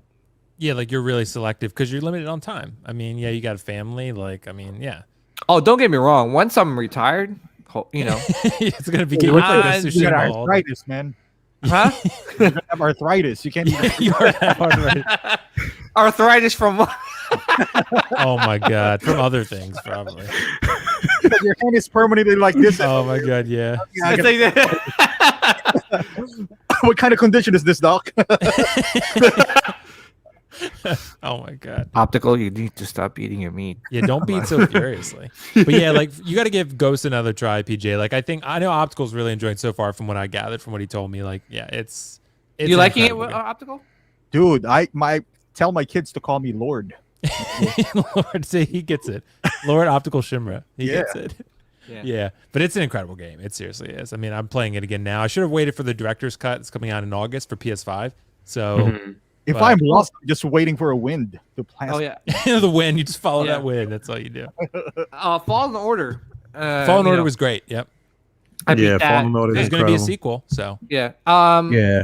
Battlefront. You know, any Star Wars game. You know, I'm on that like white on rice. So you know those games. I can't wait. If the rumor's true about the Knights, expect me to be like Leal. Like you won't see me. it's true. Like, oh, it's definitely happening. It's yeah. definitely true, bro. It's happening. that. Did any guys play any of the Souls games? Dark Souls? Oh Bloodborne? no, I heard that was hard. Dude, that is man. super hard. Everyone, my sister is like one of those people that's just like really stupid good at it. And yeah, they're so fucking hard, dude. They're like, Hey, that frustrating. plays. I think I played Demon Souls, bro. Like, Yeah, that- Demon Souls, that was another one. Dude, they just did the remaster for the PS5. That's Yeah, like I mean, I think- frustratingly hard. I think Zach, why don't you tell us about the it's flight simulator? so hard, bro. Yeah. I don't know what he wants me to say.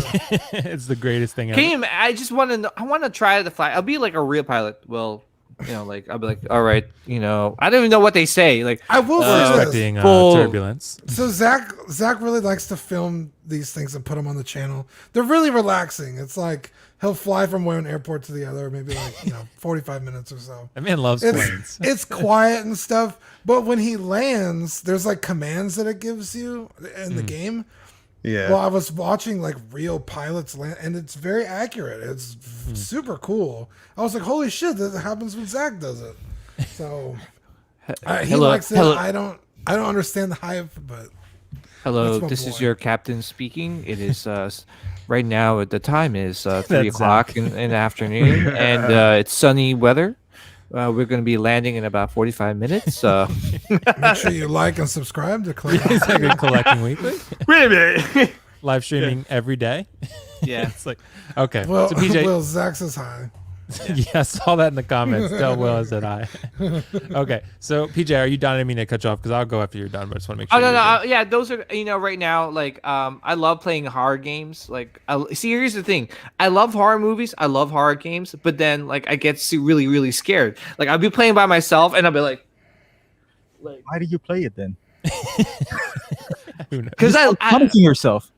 I know. Oh my gosh, like dude, like, Do you play games on like hard difficulty? Because I don't. I want to have fun. before I used to, but now I can't. I played Like, Last of Us on Grounded once because I wanted to experience it, and it was very stressful. So I like Yeah. just medium difficulty, standard. Exactly. Like for me, like I don't have time to get frustrated, Right. and so I just put it in normal. But back then, don't get me wrong, man. The Tetris champion was putting it all the way max hard. If you know what I mean. No, we don't. Can you explain it? Can you draw us a diagram? Can you go into extreme detail, please? It's pretty veiny. But anyway, Okay. Right. Good to know. Good to know. All right. So on that note, guys, so I feel like we're all pretty much on the same page here. Like cinematic is obviously definitely my thing. Like that's definitely what I go to in gaming nowadays. Like, I mean, obviously my favorite game is The Last of Us. Like I love Ghost of Tsushima, God of War, Final Fantasy VII Remake, like Infamous Second Son. Really cinematic story driven games. They can be open world sometimes, but Beyond Two Souls? I haven't played that. So Oh my I need to, God, though. dude. So That it is sounds oh like my I need gosh, to. Will, I haven't played it. But oh my gosh, Will. Okay. So PJ has played, so I feel better. Leao, have you played Beyond Two Souls? No, See? I All haven't. right, so we got 2 versus 3. Dude, then. that's a That and Heavy Rain, they come in a package now. Please Okay. do yourself a favor and get those two. Okay. Yeah. yeah. Did Is it you on play PS, Detroit? PS5? I didn't play Detroit. Detroit. No.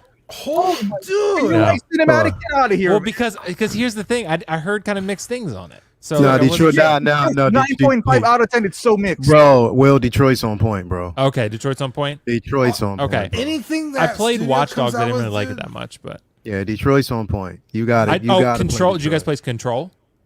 I have it on my PS4. I You have got not to play started it Control. It's crazy. It's very trippy and weird, but it's like a real sci-fi, weird, like horror sci-fi, and it's really good. Yeah, yet. Dude, I'm telling you. it's on PS5.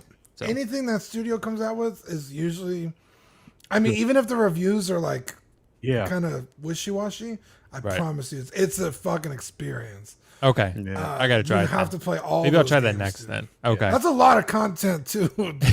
That's like several. You max it out, you're looking weeks at around worth of 50 hours because like they have different 50? endings. okay. Because I played Red Dead 2, and that took me probably about 50 hours, and that was it took a while. Yeah. No, Detroit. I think there's probably like 300 endings or something. 300 endings? Wow. Yeah, let me look. How about Witcher? It does have multiple endings, bro. Yeah. How about Witcher, Will? No, I've never played Witcher. What the hell? Nope. Because I've kind of shied away from games that are too long. And Red Dead 2 was one I was like, all right, let's just give it a try. And I loved it. So I played 50 hours. But I tried, like, Last of Us is like 15 to 25. Like, There's 85 endings. 85. That's so a lot. That's a lot. I got them all too. You can literally Did you? play the game. No. I platinum games. So most of the platinum, you gotta watch every single one of these. Right. You gotta do extra work to platinum. I mean, you can finish a game, but I platinum when I get a game like this. Ghost of Tsushima, this is gonna be platinum. Yeah. Yeah. Well, you also want to maybe wait for the director's cut, too. How about 'cause- Bioshock, Will? Nope. Oh my! Nope. So, because like I'm like Dude, PJ, I have to be selective. Bioshock, so like, I mean, dude. but I know Come on, Bioshock's great. Bioshock. No, I it's not a hard never game. got into that that. game was like a Yeah, see, I never got into holy Bioshock. shit. That's I never like tried That it. game was wild, bro. I Dude, heard it's I'm great, done- though. It's beautiful, man. I mean, Good story? It's a good, very good story. Okay. It's very like weird, but it's good. Like it's Okay. you know. That's what I thought about Control. Control was very, it's like, yeah, I don't even know how to explain it, honestly. You guys just Dude, have to there's look at a- it and play it. There's another game I played, like, it's just like randomly. I was like, what is this? Because I went on PlayStation Network and I looked at the games that are on sale. Yeah. And it looked decent. And so I was like, hey, it's on sale. Let me get it. It's called Observation.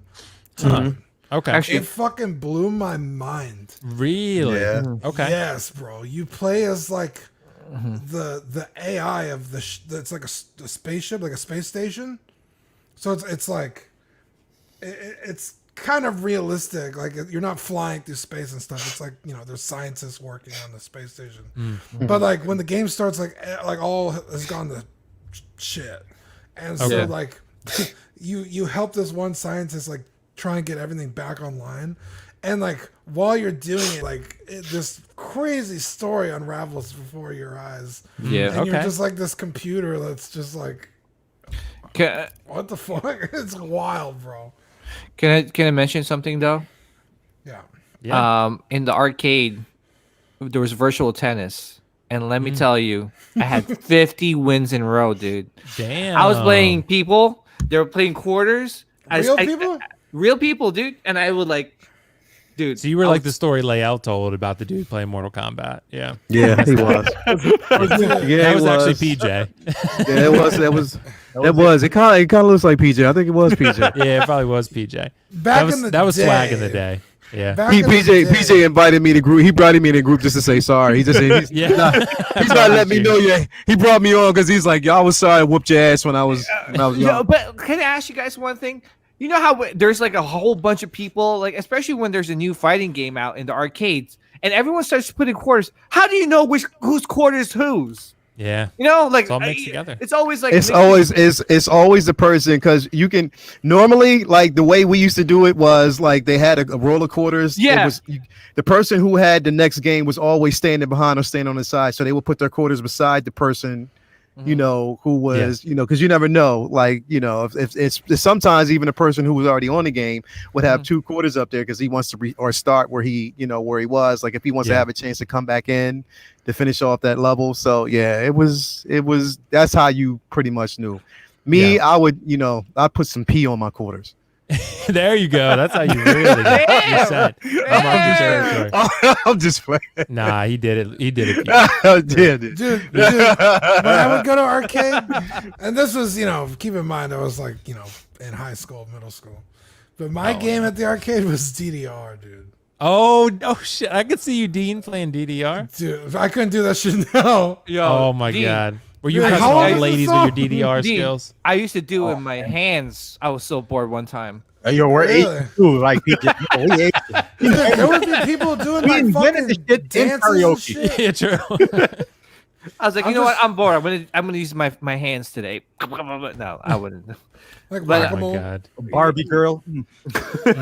Yeah. But Oh, yeah, guys, man. I think we've seen the gaming medium for sure become a little definitely more cinematic. That seems to be a lot of the popular games. I'm not a big online gamer. Like I'll definitely do some things online, like shooters, Call of Duty, whatever. But I tend to prefer the like cinematic, story-driven single-player me too. games. So stuff like I that. think yeah. that's You prefer story-driven outside. You just haven't played half of the best story-driven games ever. I've played the best Yeah. ones though. You just So I've won. played- Yeah, the best one. But yeah, like Last of Us too.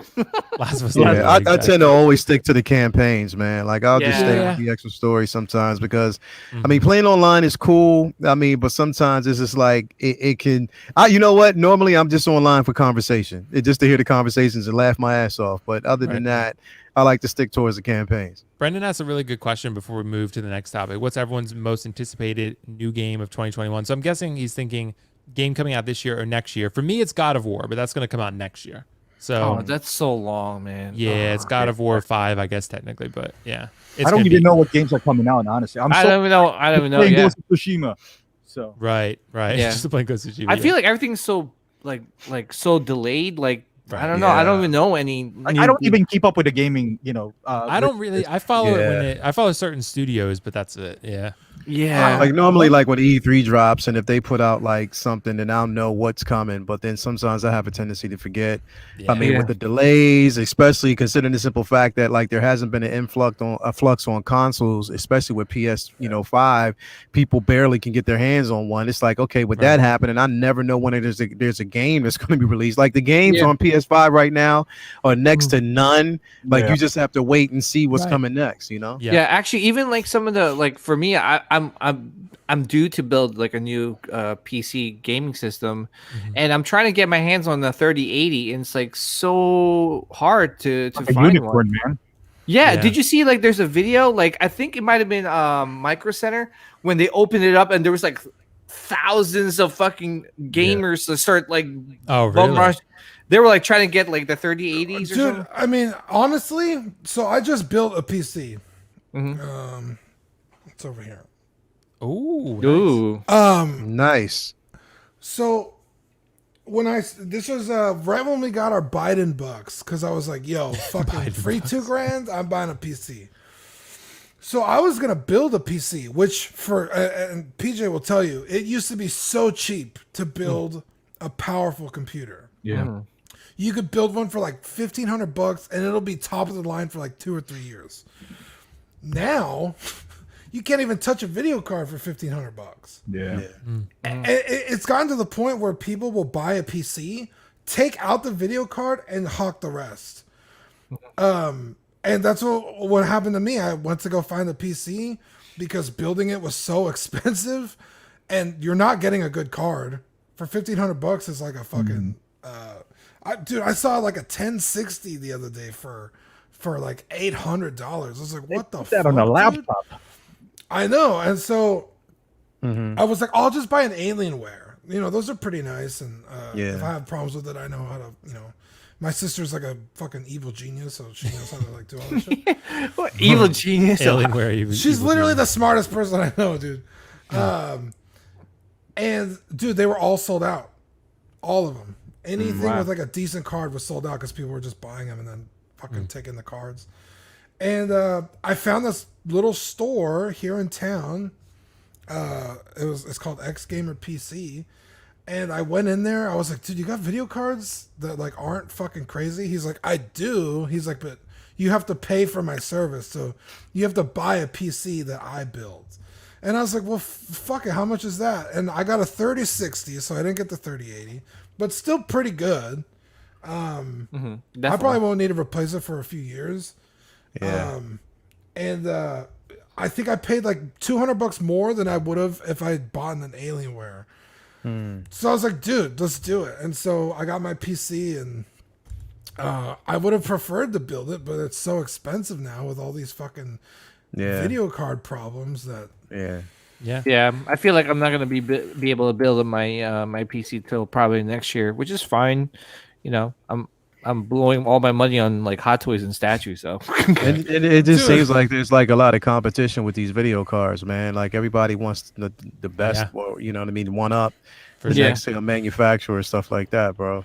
Yeah, for sure. I want to say hello to Jonathan, Everyday Collector. He said, "Beautiful faces. How you guys Hey. doing?" Jonathan's in here. Danny Lee is in the house saying hi. Well, Mario asked a really good question. Arkham Asylum, anyone? So Yeah, I anyone played played it. the Arkham games. Played All every single one. Finished. I played a Yes, couple of them. I yes. really enjoyed them. I played Arkham Knight. I know.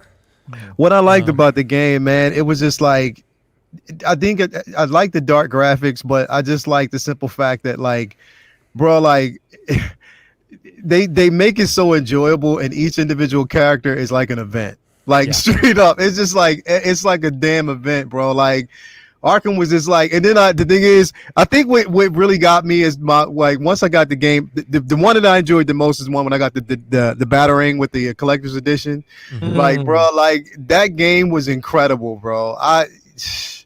Like, it's, yeah, Arkham is just it's a grail. It's a grail of games to me. You know what Yeah. I mean? So Yeah. Unpopular like it is. opinion, I don't like Batman, so I never played any of them. Really, bro, you gotta play. You know what? You don't have to be a fan, honestly, bro. But the game is still dope. Like, it's still great. It still holds up. It's It really still good. It's a holds really up. good story and great gameplay. Yeah. Definitely, Spider-Man took a lot from the Arkham games for sure. Right. And I bet you, and I can almost, I am willing to bet and put every ounce of money that the only reason why PJ played the game was for Poison Ivy's feet. Yep, no doubt. That's his favorite part. oh yeah. Guys, I think Red this toe. leads us. I think this leads us really well into our next topic, though. What I want to talk about is video games as a unique storytelling medium. So, like, we've all talked about cinematics, other type of games we play, but I feel like video games have a different type of way to connect with you, with characters, with stories, than movies or TV shows, whatever. So I kind of want to like dive into that a little bit. So, yeah, I'll start with PJ on this one. PJ, what do you think? Like, video games, do they have like a certain skill set or power that like other mediums don't have when they're telling you a story? Yeah, they take risks. You know, they could really, like, you know, there's no, I don't know. I just feel like with video games, like, there's a lot of great stories that, even though like there's a lot of movie companies that try to translate those stories into, you know, into movies, it doesn't translate well.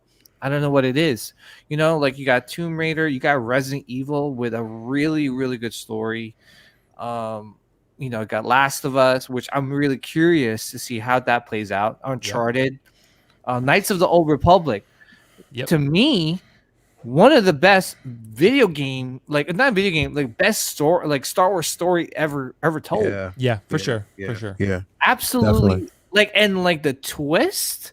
Oh, Yeah, definitely. I don't know if I've That, ever like, seen a better that- one. That game right. changed the way people made games moving forward. It did. Yeah. That Yeah. game really was revolutionary. It was. Yeah. That twist, I don't know if I've ever been more shocked by a twist than that. I was like, what? Yeah.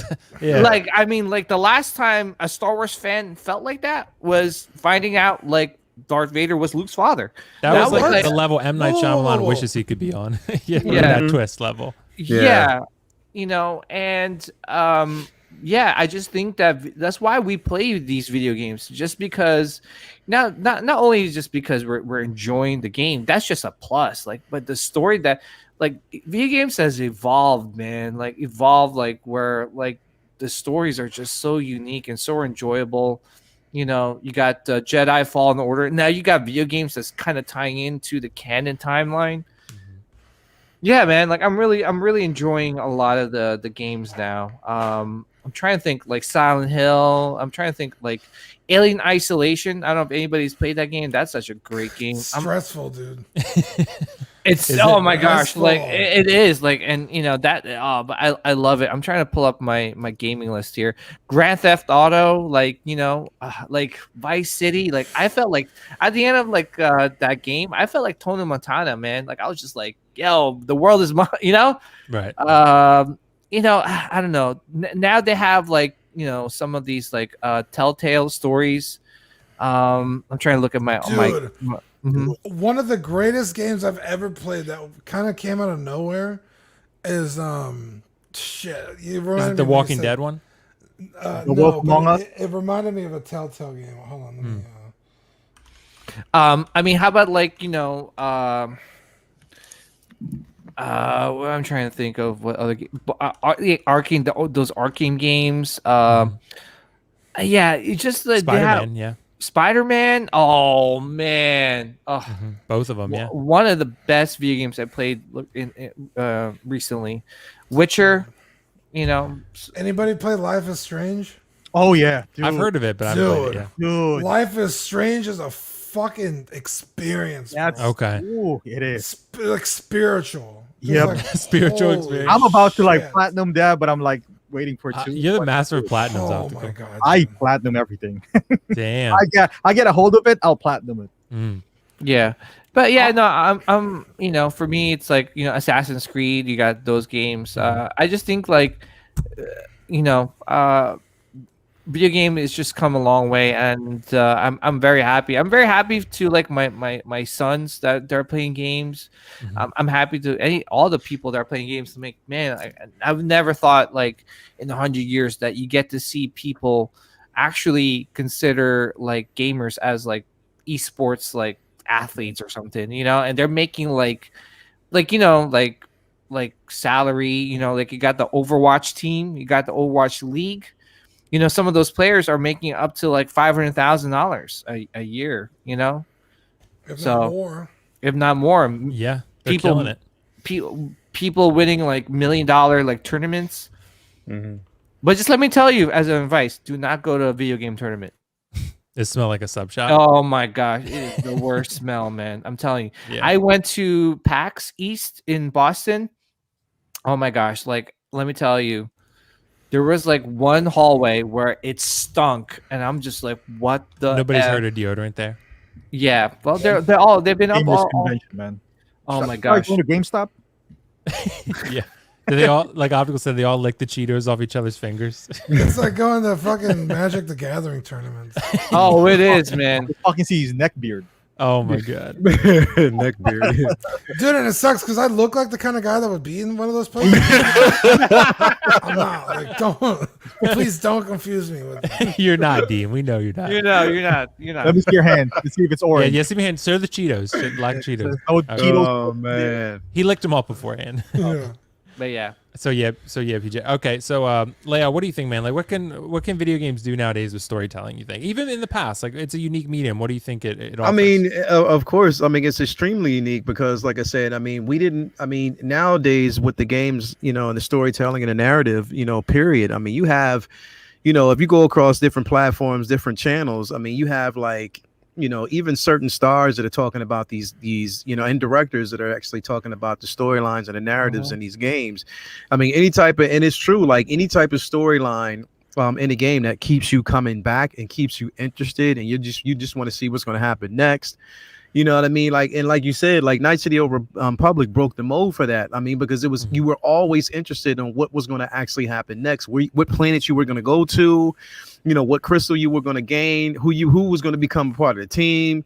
Like, it was just so many different things. So it's like now the way, you know, the way we look at games now is totally different from the way we actually played and looked at games in the 80s and you know, in early 90s and stuff like that. So you have more content, more substance. You're really, really connected to these characters. Like, I mean, if you think about it, you know, Last of Us 1 versus 2. Well, you're upset and pissed off at the certain games because you were invested in certain characters from the first game. Right. And to see what they did, you know, within the second game, it's a testament to storytelling. And on top of that, I bet you probably even the developers knew that motherfuckers was going to hate it, Oh, and yeah, they just said did it so. anyway. You know what I mean? They knew great this point. to see Yeah, that's a basically great how, point, Leo. you know what I mean, just to see how connected you were to these particular characters. And I think this that is a testament to how we are and where we are, because they're getting like, they are getting, you know, Academy Award winning writers to write these games. You know what I mean? To like just to write the storylines for these games. And it's a big paycheck for a lot of them. I mean, why you think they can actually bring stars in to voice these characters? Because it's a huge medium. The IP on this is huge. So, You know, there's nowhere. I mean, like seriously, if you played the first Spider-Man game, it was like, yo, you didn't know what you were getting, but when you got it, it was like, yo, this is amazing. Like the storytelling in that game was incredible, and then you were emotionally invested. Even in Miles, I was so emotionally invested with him. You know, his storyline with family, and in the very end, where you know him and his friend, he had to fight her.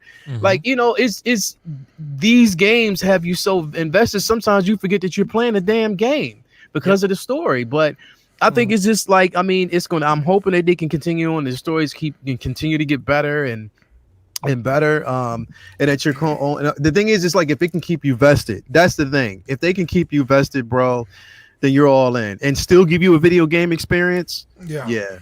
Yeah, I was gonna say, you know, I think Seth Rogen, they actually had him play Last of Us the first 15 minutes of it, and he ended up crying like towards like after. Oh like yeah, it's fucking sad. Yeah, It stabs you in the heart. When you see immediately. Leo, I don't want to spoil it for you, but the first like 15 minutes, you'll be like, is this happening? Yeah, Am I watching Up? What the fuck is right. this? Yeah, You know, exactly, actually yeah. lay out, like, you know, to be honest, just watch it on YouTube. Watch the first 15 minutes, man. You're gonna be like, the best 15 minutes of video game ever. Hey PJ, Right, I'm not PJ. I'm never when it comes to you telling me to watch 15 minutes or something, that you made me watch that scene, and I didn't want to watch. Part 2. Yeah, man, nope. Dean, you know what scene we're talking about? What? The scene from Last of Us Part 2.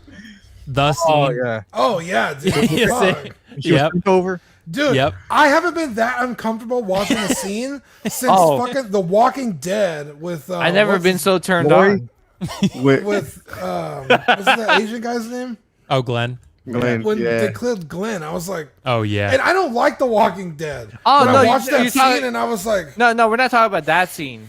oh, Not that one, but that was uncomfortable. We're talking about the He was intimate scene. getting oh, behind.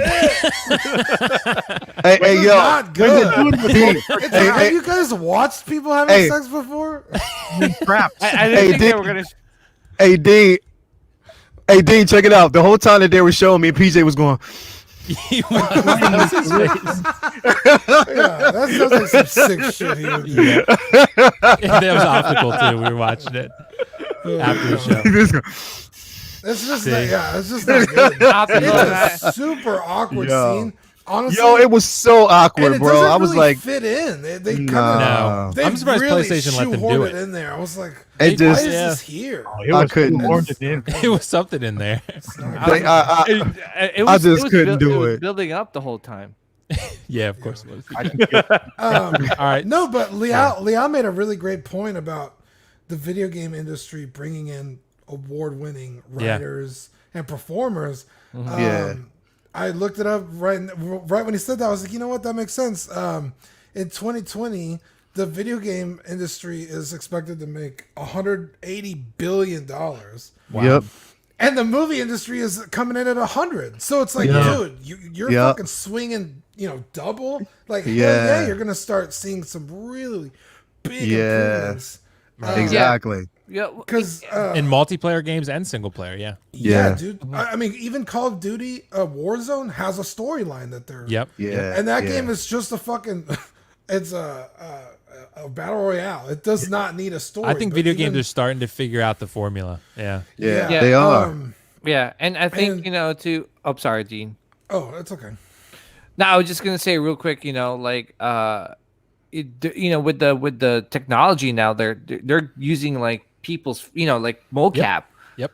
They're bringing like real actors, and it looks like real actors in the game. So yeah. Yep. Yeah. That's how most big cinematic studios are doing it now. Yeah. Yeah. Last of They'll Us, bring Ghost in, of Tsushima. one famous actor. Death and then- Stranding, they did it with Norman Reedus. So, Yeah, dude, that shit was crazy. yeah. Yeah. So, Dean, since you're already talking, go ahead, go next on this one. Yeah, so I mean, I think one of the best aspects of video games and the way they could tell stories is they're not limited to 2 hours. Yeah. And they can give you, like I said, 85 different endings. Yeah. And it goes back to what Liel was saying, to have you vested into coming back and playing Yeah. the game over and over Yep. again. Yep. Like Mass Effect, the trilogy is one long story, and every decision you make impacts the next part of the game, and so on and so forth. So you could play all three of those games 100 times and have a different experience every single time you play the game. Yeah. Now it gets a little cheesy at the end like I said, they dropped the ball literally at the finish line. But I mean, that's just one example of the Mass Effect franchise. And when you go back and look at like something like Final Fantasy VII, you're kind of on the adventure with the people in the game, right? You're playing the game, but it's happening to them. In something like Mass Effect, where every decision is yours, you're Commander Shepard. You're not you anymore. You're not watching Shepard do all this stuff. Right. You're the one doing it. And I think that pulls more people into a game where it's like, yeah, like Commander Shepard's a cool character, but what makes him cool? I do. I'm making all these decisions. I'm doing all this badass stuff, jumping over fucking crates and blasting people with psychic abilities. Right. Whereas, you know, back in the 90s, it was like an RPG. It was just like, oh, I'm going to have that guy cast fire. And which, you know, was fun back then, but, you know, things grow and evolve. And it's gotten to this point where it's like so immersive, like actually immersive. And then you have things coming out of the blue, like augmented reality or VR, or you know, with the I use that. those headsets. I played. Optical wears my it like God. half the streams. I don't even play video games when I do that. I was about to say I don't use it. I didn't want to go there, but Optical took Oh it there. man, I can't. That is a different storytelling right there. Yeah, it is. I Like the played, pizza man who shows up at the door. That's what yeah, that is. dude. Yeah, See, Optical. that's actually a self-insert, dude. But yeah, like I played Skyrim with the what the hell is it VR? called? The Samsung Oculus. headset, the Oculus. Oh yeah, yes. Oh no, I don't think I have the Oculus. But anyway, something like that. Holy shit, that was like a whole new experience. Like it was mind blowing how cool that was.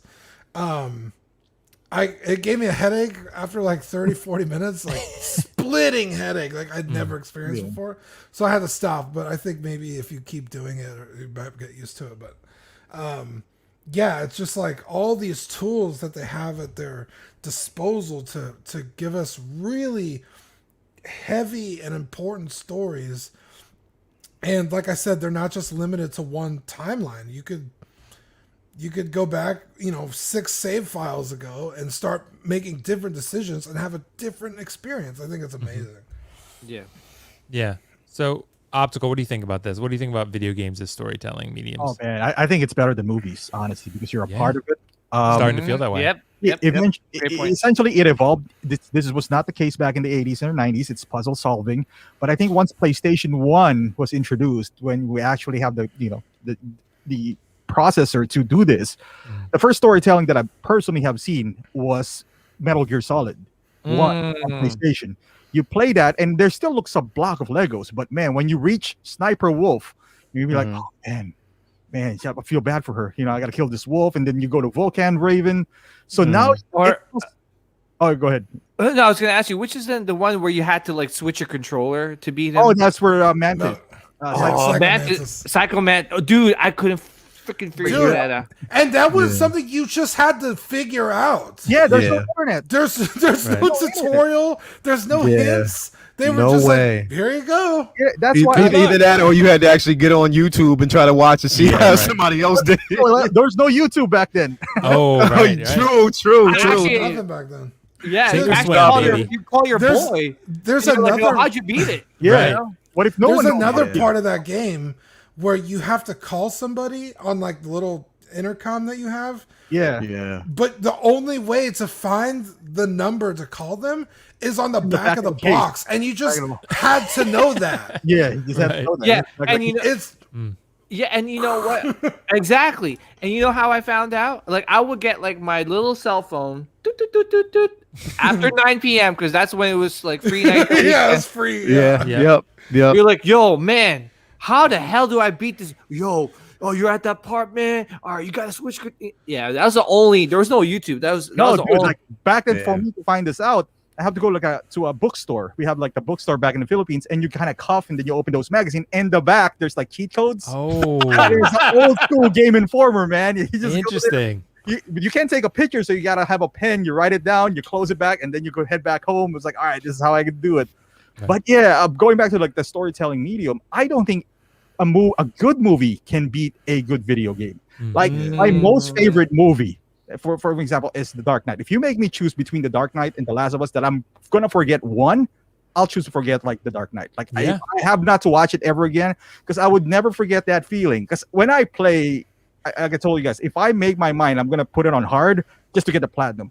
I cannot forget the time where I had to fight all these guys in hard, and then finally getting over these guys, and then I saw the giraffe, and I was just, that would like, stay with you forever. Yep. So, like, and then the cycle, you know, like the ups and downs. Well, mind you, not everything is like Last of Us, but there's enough games like that would capture your. You're like 1995, and Metal Gear was ahead of its time. They're talking about like clones.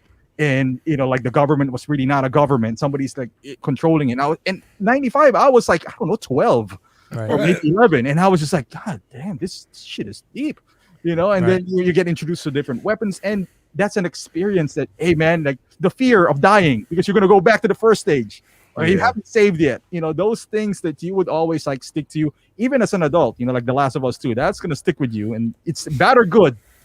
Video games, you bad or good, like this Last of Us, you're gonna remember it. And that's, again, like not everything is like that, but there's enough games like that I would never trade it off to a really good movie. Like a really good movie versus a really good video game, I always feel like video game is better. And like what Dean said, I mean, we're not talking 2 hours, we're talking over a period. And just imagine, like, 20 you know what, like PJ, like if we would have got 27 hours of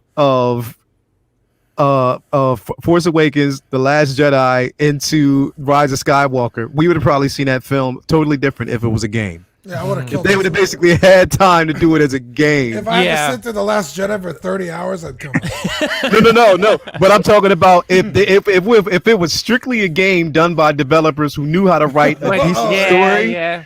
We would have got something 10 times better. We would have probably got Knights of the Old Republic level of gaming, you know what I mean, when it comes to something like that, rather than going to a damn movie.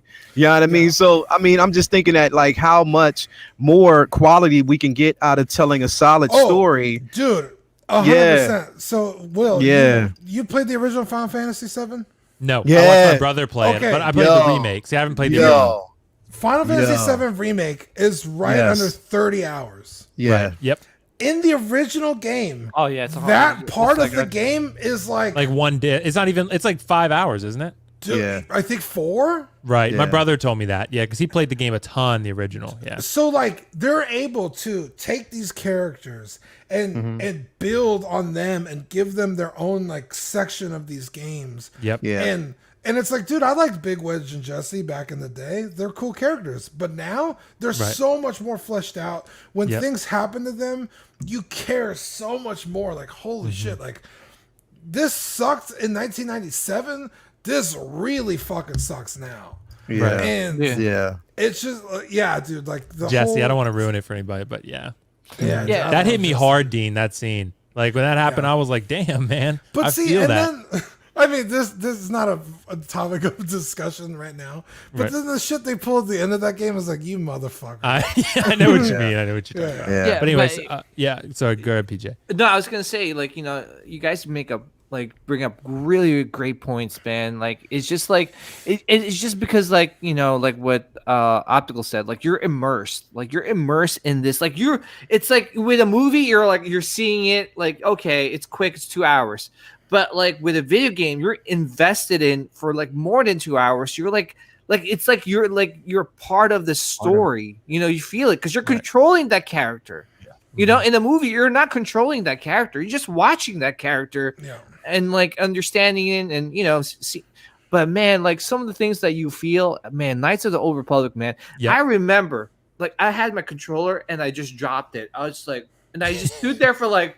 For like 10 minutes, like in like an awe, they're just looking at my screen, and I'm like, "Yep."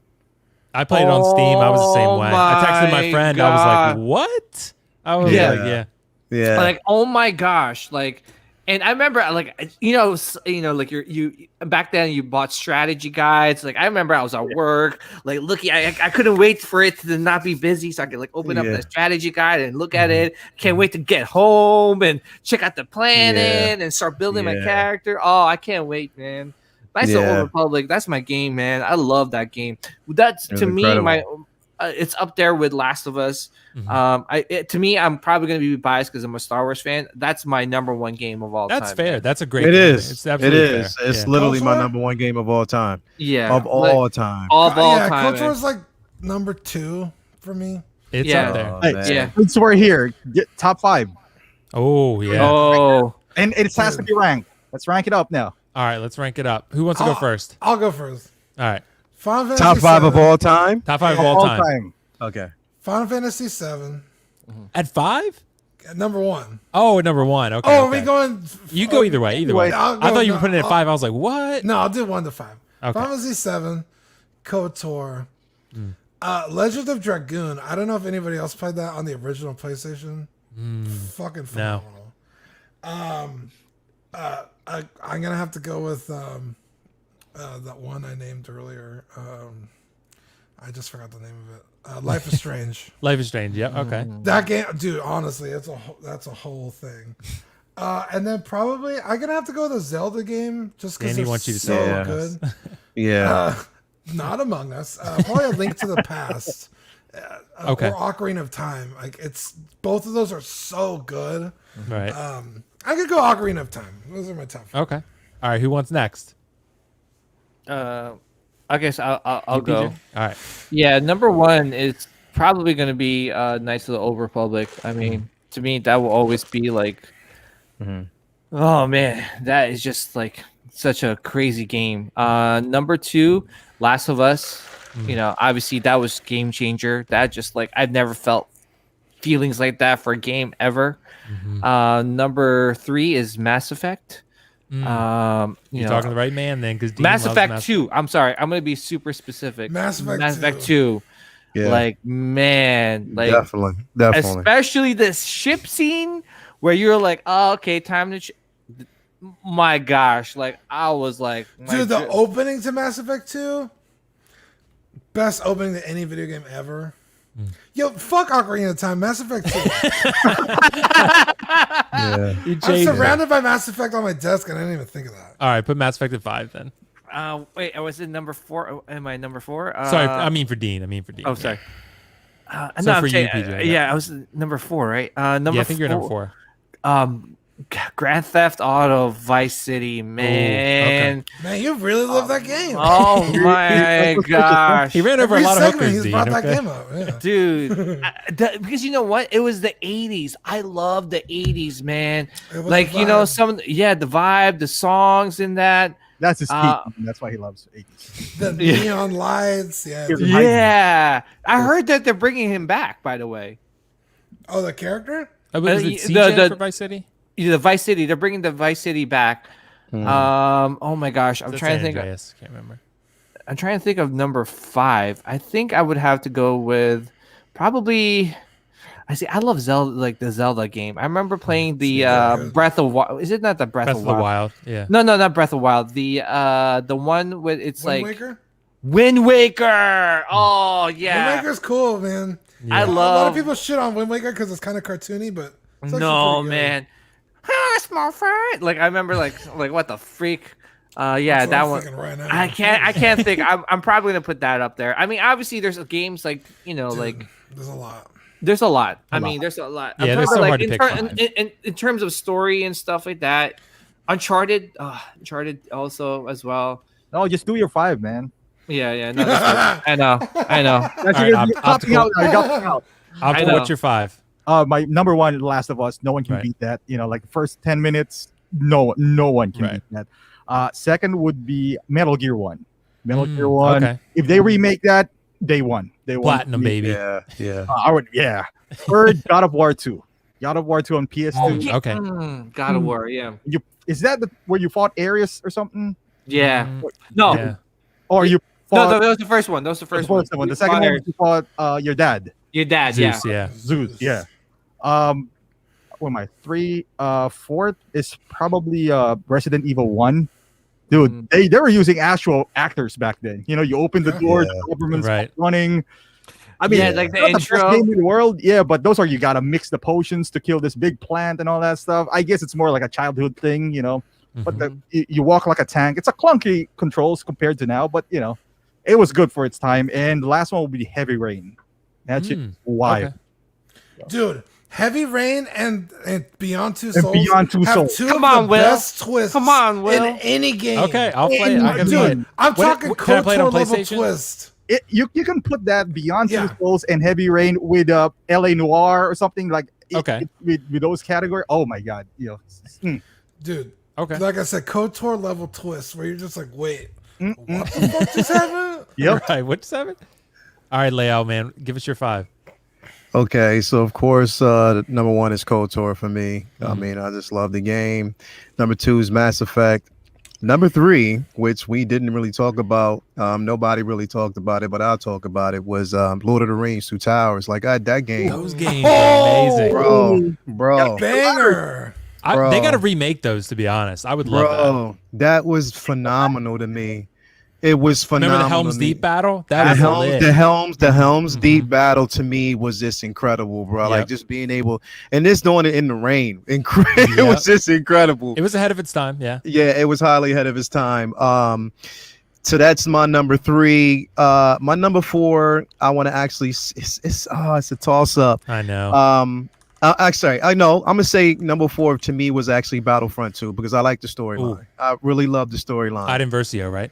Yeah, Iden Versio, bro. That storyline was freaking amazing. And then when they actually came in with the update on the continued story of her, it just knocked it out the park for me. And then I'm going to probably say it was a toss up between these 2 games. I had to choose one. Arkham. I'm just going to say Arkham, bro.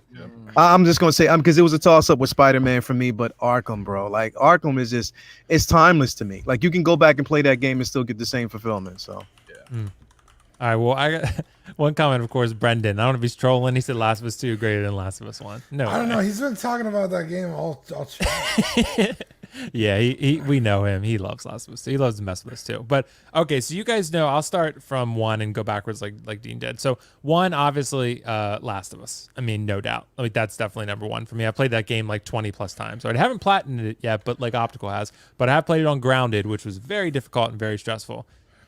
2 is where I feel like 2 through 5 are pretty much all almost in the same range for me. Like 2 for the longest time for me was Infamous Second Son. I loved that game on PS4. Like, and it's funny, I didn't play the original Infamous games. I got a PS4. I needed to get a game. There wasn't much out at the time. Infamous Second Son, Delson Rowe. I love the character. Like, I love that game. So if you haven't tried it, try Infamous Second Son. It's probably free at this point, but like it's like it was free on PlayStation Plus for a while. I love that game. I don't know if I put it at 2. I think my 2, honestly, now is Final Fantasy VII Remake. I think that's my number 2. I love everything about that game. The visuals, the characters, the combat, everything's incredible.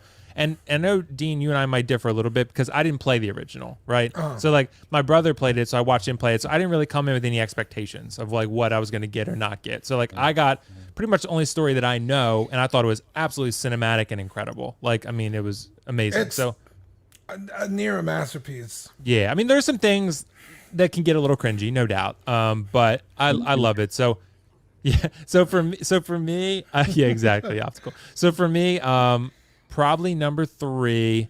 I think I'm gonna go. This one is really like a tie. I think I'm gonna go Ghost of Tsushima. Ghost of Tsushima is a masterpiece in my opinion. Like I think that game. Like honestly, man, with that ending, Optical, you're gonna see what happens in the ending. The ending, like, is so moving. Like it literally, the shit that happens, you're like, oh my god, dude. Like it puts you in such a difficult position. Like it's like, and you watch Jin. I think Jin Sakai is one of the best character developments I've ever seen. Like the way he evolves over the course of the game. Like Ghost of Tsushima did what Last of Us 2 tried to do infinitely better. Like the cost of revenge, how it costs you like your yourself basically. Jin becomes a totally different person by the end of the game because he sacrifices a lot of his ideals, right? And they did it so much better. 4, probably God of War, the most recent one. With Baldur and Kratos, that one, the most recent God of War. That game is incredible. Combat, story, characters. it's amazing. 5, probably Infamous Second Son. That's probably my 5. If I had to give an honorable mention, Red Dead 2.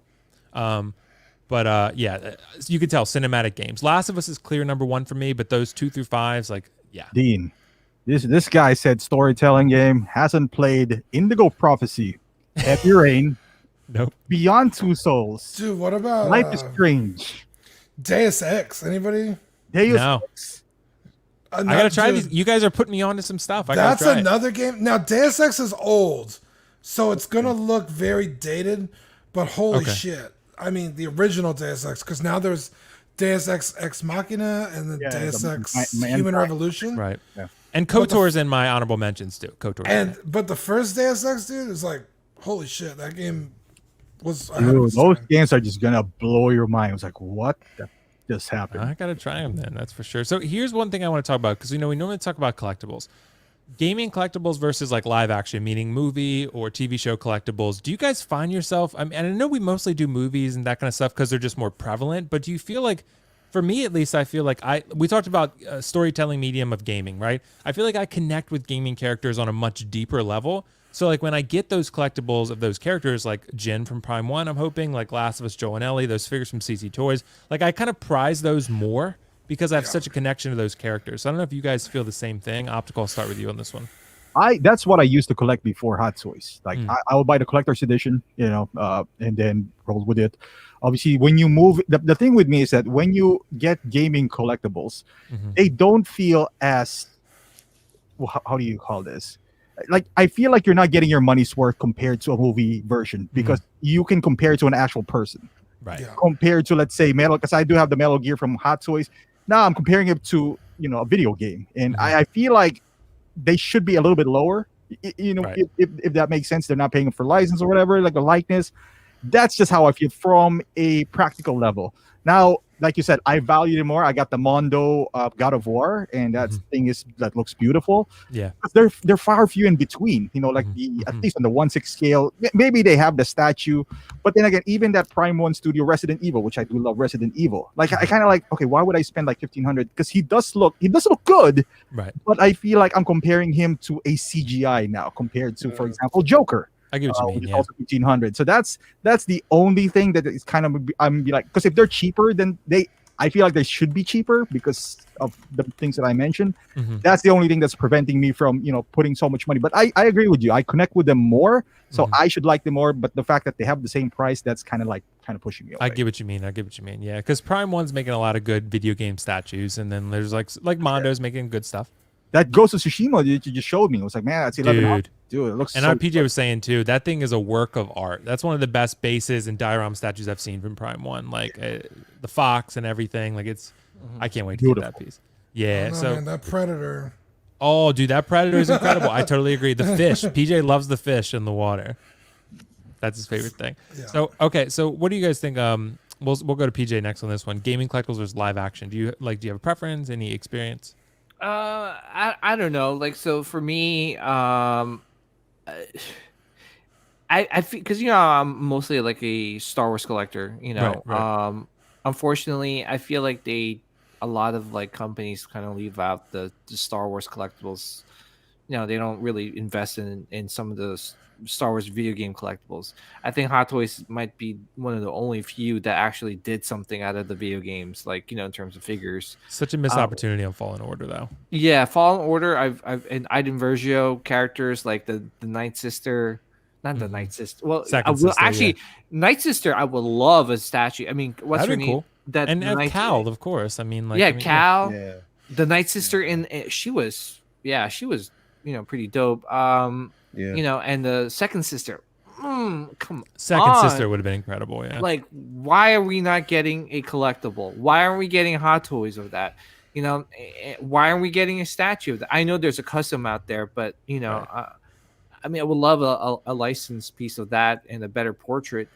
But yeah, some of these things, like, I feel like now we're getting the Knights of the Old Republic statues by XM Studios, Revan and Malik. But how long? Technically, how long did you have to wait for that to come out? So I really hope that, like, in the future, more companies do invest in some of these Star Wars video game characters. I would love some Old Republic Commando figures. I know we're supposed to get like an open world Star Wars video game in the future, so we'll love to see something being made out of it.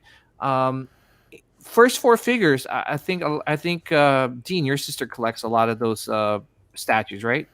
Yeah, she collects first four figures, Sonic statues. Yeah, so and then the Prime 1 Berserk statues. yeah, so well, PK, I just remembered. Have you played that? I forgot the game's name. Star Killer, whatever what's that game? oh yeah, yeah, yeah, I know. Force Unleashed. Force Unleashed. That's pretty. Galen Merrick. Yeah, can I share something real quick? I mean, First Four Figures is such an underrated company, and they make really good like video games, like statues and collectibles. Like this is a solid snake. This is a pretty dope statue, man. Nice. And there's a thing there that actually the ration actually rotates. So Yeah, I was they actually put like motors and lights and stuff in their statues. They're pretty crazy. Nice. Yeah. So I actually was gonna pick this up, but I was just looks pretty big. It is. Yeah, it is pretty big. Maybe quarter scale. Yeah, it is a quarter scale. Nice. But yeah, they do like amazing pieces. Like obviously, if you're like, see, they did Gears. That's another game I should have added to my list, man. Gears of War. Yeah. There's too many games to remember. I know. Yeah, I had Mass Effect sitting on my desk and I forgot. Yeah. So this company does a lot of video game collectibles and stuff. Would I love to see like quarter scale Mass Effect characters? I think someone did that. So I forgot who. But yeah, man, like unfortunately for me, I'm more of like towards like the Star Wars side. So yeah, I would prefer like more of the live action stuff with that. Mm-hmm. Gotcha. All right, so Dean, what do you think, man? Gaming collectibles versus movie. Like, do you have a preference? Probably gaming. I'm trying to think of my collection personally. Like this shelf over here is a mix between games and movies. This whole top shelf is Final Fantasy 7. I have another shelf in my condo that's all Final Fantasy 7. All my Mass Effect stuff I just got out of or like this one. This is my favorite. The 6 scale 3-0 Shepherd. Nice. That looks really nice. It's like not the greatest figure, but like it's actually super hard to get now. Yeah. If you can find one for under $200, I'd say go for it. But Nice. it's fucking crazy. The love of my life, Garrus. I'm not gay, but I would think about it. I love Garrus. He's such an amazing character. The 3-0 Legion from Mass Effect. I got a bunch of Mass Effect stuff, dude. There's also another game I really called Nier Automata. The main character's right there, 2B. While we were on the stream, I just bought a $500 statue of her. What? Of who? Live? Yeah, I was doing it. A live order? We're talking about of who? Yeah. Damn, that's incredible. 2B. Let me pull it up. You want to share it? Yeah, I'll pull it up. All right, cool. Yeah, now I'm looking at like all the statues from First Four Figures. See, this is how it happens, BJ. I'm enabling you for once. Yeah. Man, Jin Kazama. But yeah, I mean, I guess it just depends on how much you like a particular character or IP, like a Blade Runner figure. It's not a fucking video game, but absolutely love it. Or anything Star Wars, Yeah. I think if I had to pick between Star Wars and video game, I'd pick Star Wars. But yeah, it's just kind of however it makes you feel, I guess. Let's see. That's what you want to go for. I that's how I am. I like to go for the things that I really have a strong emotional connection to. Yeah. Let me see my That's what we always computer's push, phrase. PJ Optical, AL and I, we always do. Yeah. This is the picture. Oh, there we go. Hold on. Ooh, nice. She's like my ultimate bae. She's sexy. She's Fucking sexy. What is she from, Dean? Nier Automata. Yeah. What'd you say, Actually, Optical? oh, Japan. Okay. Yeah. But yeah, she comes out with swap out parts because you can change her outfit out. In fact, I think she comes with like naked parts, but God, Okay, damn, okay, dude. buying it. Wow. yeah, but Sounds I good. found it for under $500. It's a quarter scale. So I was like, dude, I got PayPal credit. PJ, do you want me to share yours too? Fucking bought it. Yeah, no, I just want to share this company. They're actually doing video game characters That as looks well. great there, Dean. Yeah, Congrats, man. Pure Arts. Thanks. Yeah, Pure Arts. So Pure Arts is actually doing like a lot of 1/6 scale stuff. Resident Evil. They did the some of the Terminator stuff. But let me show you. So they have like all these like IPs right here. I think they have, which I'm super shocked that no one has really picked these up. I love this Rainbow Six game. Like I like love playing it. And dude, they actually have a 6 scale figure of like some of these characters that you get to play. And they look pretty damn good. Yeah, that looks great. Like I believe this is Ash. Like, she's a character, a playable character. This one is Smoke. Oh, I love using Smoke in the game. I'm surprised, like, yeah, this actually looks pretty good. That's pretty good. Yeah. Yeah, I'm surprised like no one really has like Are the prices good for these? they're $200. I mean, not bad. It's not Yeah. terrible. Right. For I mean, an that- officially licensed figure, it's not bad. But, Yeah. like Optical always says, like if you're charging near Hot Toys prices, you got to be near Hot Toys quality. yeah, that's it. but I got don't this, know. What's his name? Hold on, I'm gonna. But like if you're like Ooh, that Assassin's Creed. Yeah, that Assassin's Yeah. Creed statue looks really nice. That Witcher, is that Witcher? Or is that no, Assassin's this is Creed? Assassin's Creed. Oh, that's the new Assassin's Creed, isn't it? yeah. Yeah, but like, not a lot of people like some of these Assassin's Creed stuff, like this one looks really dope. That looks cool. That's Yeah, a really that cool. one lights up like the blue one. The blue part. Yeah. That is very cool. That's Altair, right? Yeah. But I'm saying like, they're gonna I feel like this company is gonna be like an up and coming company, man. Like I just think that they're probably like, well, no one's really like doing video game stuff. So they're probably like GameStop too. So they have more market, out there. Yeah. They're like it's on GameStop. Yeah, so here's the thing. Like, okay, so in terms of the YouTube realm, right? So like if say like Optical and I don't know, more Optical can get like views from like doing video game because he does video game stuff. But if I do like a video game like review on like a character like a game I'm sorry, if I do a review on a video game character, it won't get as much views, but there are video game players that do video game like reviews on like on YouTube on like statues and stuff, and they get like millions and millions of views. Why? Because dude, surprisingly, even though like our market's on this side for the video game market, like dude, there's a lot of people that buy video game collectibles and we just don't know about it. Oh man, yeah. I grabbed this one off my shelf. This is a Call of Duty character, Ghost from Oh, Warzone. is that flag whatever? Flag set. How do you like it? I'm thinking of getting one. It's actually really nice. It's super heavy. Nice. All the little pockets work and stuff, but like I got this solely because I have such fun playing Warzone with my friends. Yeah. I don't really have an attachment to Ghost, although he was in older Call of Duty games and they've like reset the timeline so he's like alive again. Yeah. Spoiler, he had died. Oh, thanks. No, I'm just kidding. Back in the day, dude, like I think It's the old first, school, yeah. Modern Warfare.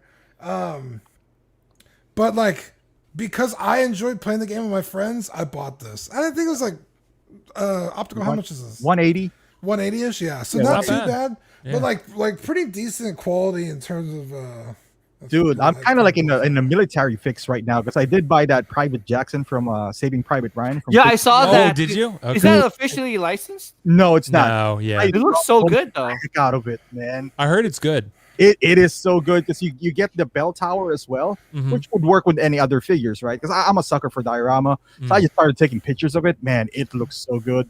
I mean, it's Yeah. 220 with a diorama. I mean, I might get that too. That like Yeah. the military ones with the pockets and all that, so the guns. It just it feels like you get a lot, So Yeah, so I want to share this real quick. I know. Ooh, that.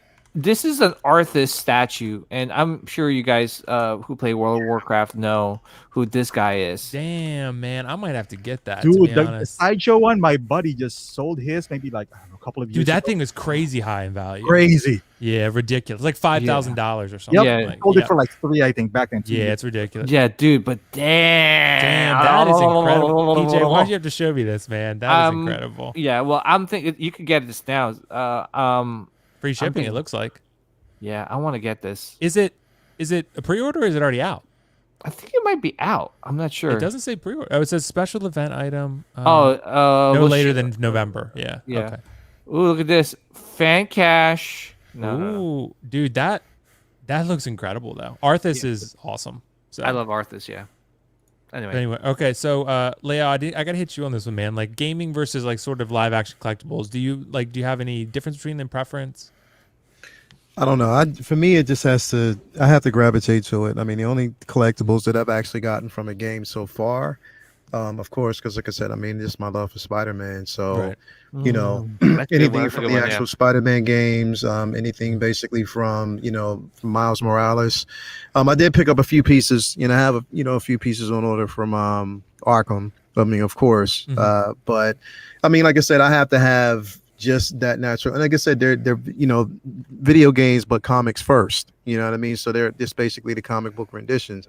I lean more towards live action and just realism when it comes to that, just because it's just more nostalgia. So for game, I mean, and the thing is, I sort of like I put gaming in a different category. So gaming is gaming. I try to separate that away from collectibles, and the only reason why I got, Spider-Man, of course, is because, like I said, I have a connection to, just that IP. So, that's the only reason why I've gotten more of those figures versus, anything else. But I try to stay away from going down that rabbit hole and picking up, figures strictly from games, unless, the only other time that I would actually do something like that is, of course, if it's Star Wars related, then of course I would actually pick up those figures, but I just won't randomly pick up, other figures from, other IPs or just from, just the game itself. Because like I said, I just like to keep my gaming experience separate from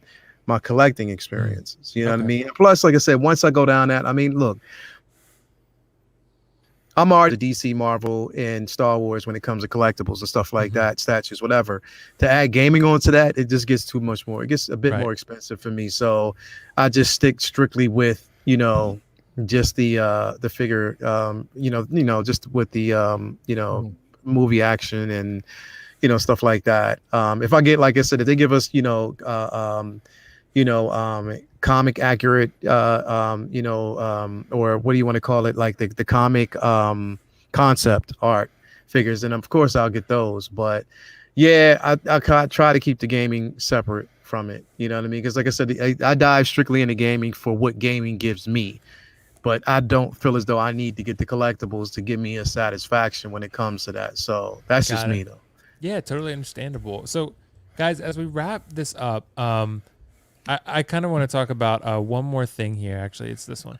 So evolution of the gaming industry, kind of talking about like, as we wrap things up, just to put a nice bow on this one, saying like sort of where do we hope the gaming industry goes from here and where do we actually see it going from here? So it's been evolving, like we've all said tonight. I mean, like it's evolving for the better. I think it's like changing, pop culture in a lot of different ways and how we consume storytelling and characters. So I'm interested to see how you guys, like, what do you see the future of gaming? So Dean, I'll start with you on this one. Like, where do you see gaming going from here?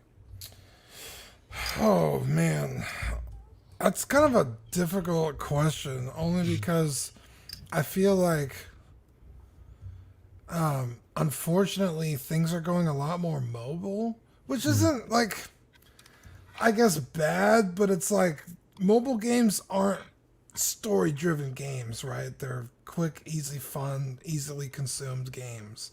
Because there's a huge market for those kinds of games, like in China, and everybody wants to go make money in China right now, and so everyone's doing, whatever the Chinese market dictates. And I feel like, that just like mobile games, like I said, they're not epic. And maybe they could be. Maybe that could be the future of, you know, games is people taking something like a Metal Gear and moving it to a mobile. Because, I mean, you know, we all played the Game Boy, the PlayStation Vita, the PlayStation Portable. But those like didn't seem to last. And maybe they were just super ahead of their time, right? So maybe that's where it's going to go. I'd rather not. I like to sit my fat ass on the couch and play a game and, you know, not be out in the world. So, yeah, I would much rather prefer maybe like something more with augmented reality where like you're in like your own home and you can have maybe something set up there. That'd be cool for me. Like actually like being in Mass Effect would be dope. Yeah. Yeah, I get what you mean. So, Leo, I know you got to run soon. So, man, I'll let you go ahead on this one. Like, evolution of the gaming industry, where do you see it going from here? I mean, I mean, they're already showing where they're going with it, bro. Like, I mean, the storylines are evolving. You know, and the connective tissue is incredible.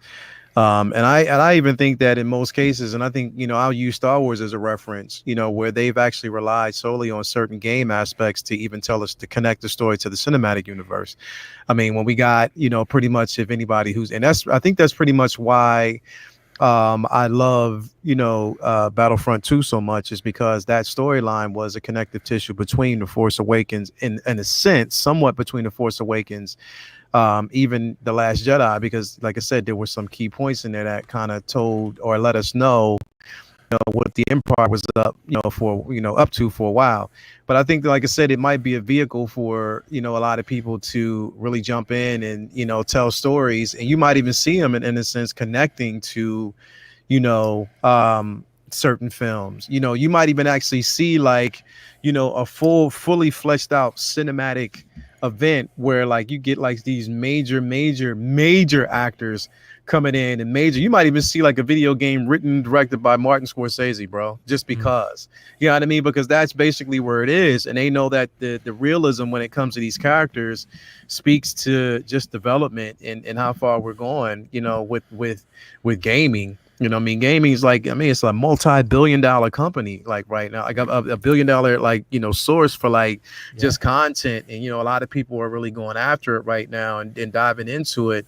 You know what I mean? It's a testament to how much video games have evolved, you know, over the years. You know what I mean? They basically even a bigger franchise right now than most movies. You know what I mean? So I think it's just like, you know, I mean, it's going so far up, you know, like you can always expect just the evolution. You know, you're pretty much, I think you're going to see a fully fleshed out game to the point where, you know, it's going to have so much cinematic quality that they might even have it to whereas you don't have to wait so long and so many years to get a part 2 of that game. You know what I mean? They might do it to whereas they just split up the games where they released one the first year and just release the second one right after. They just split it up in between where we're not waiting for it.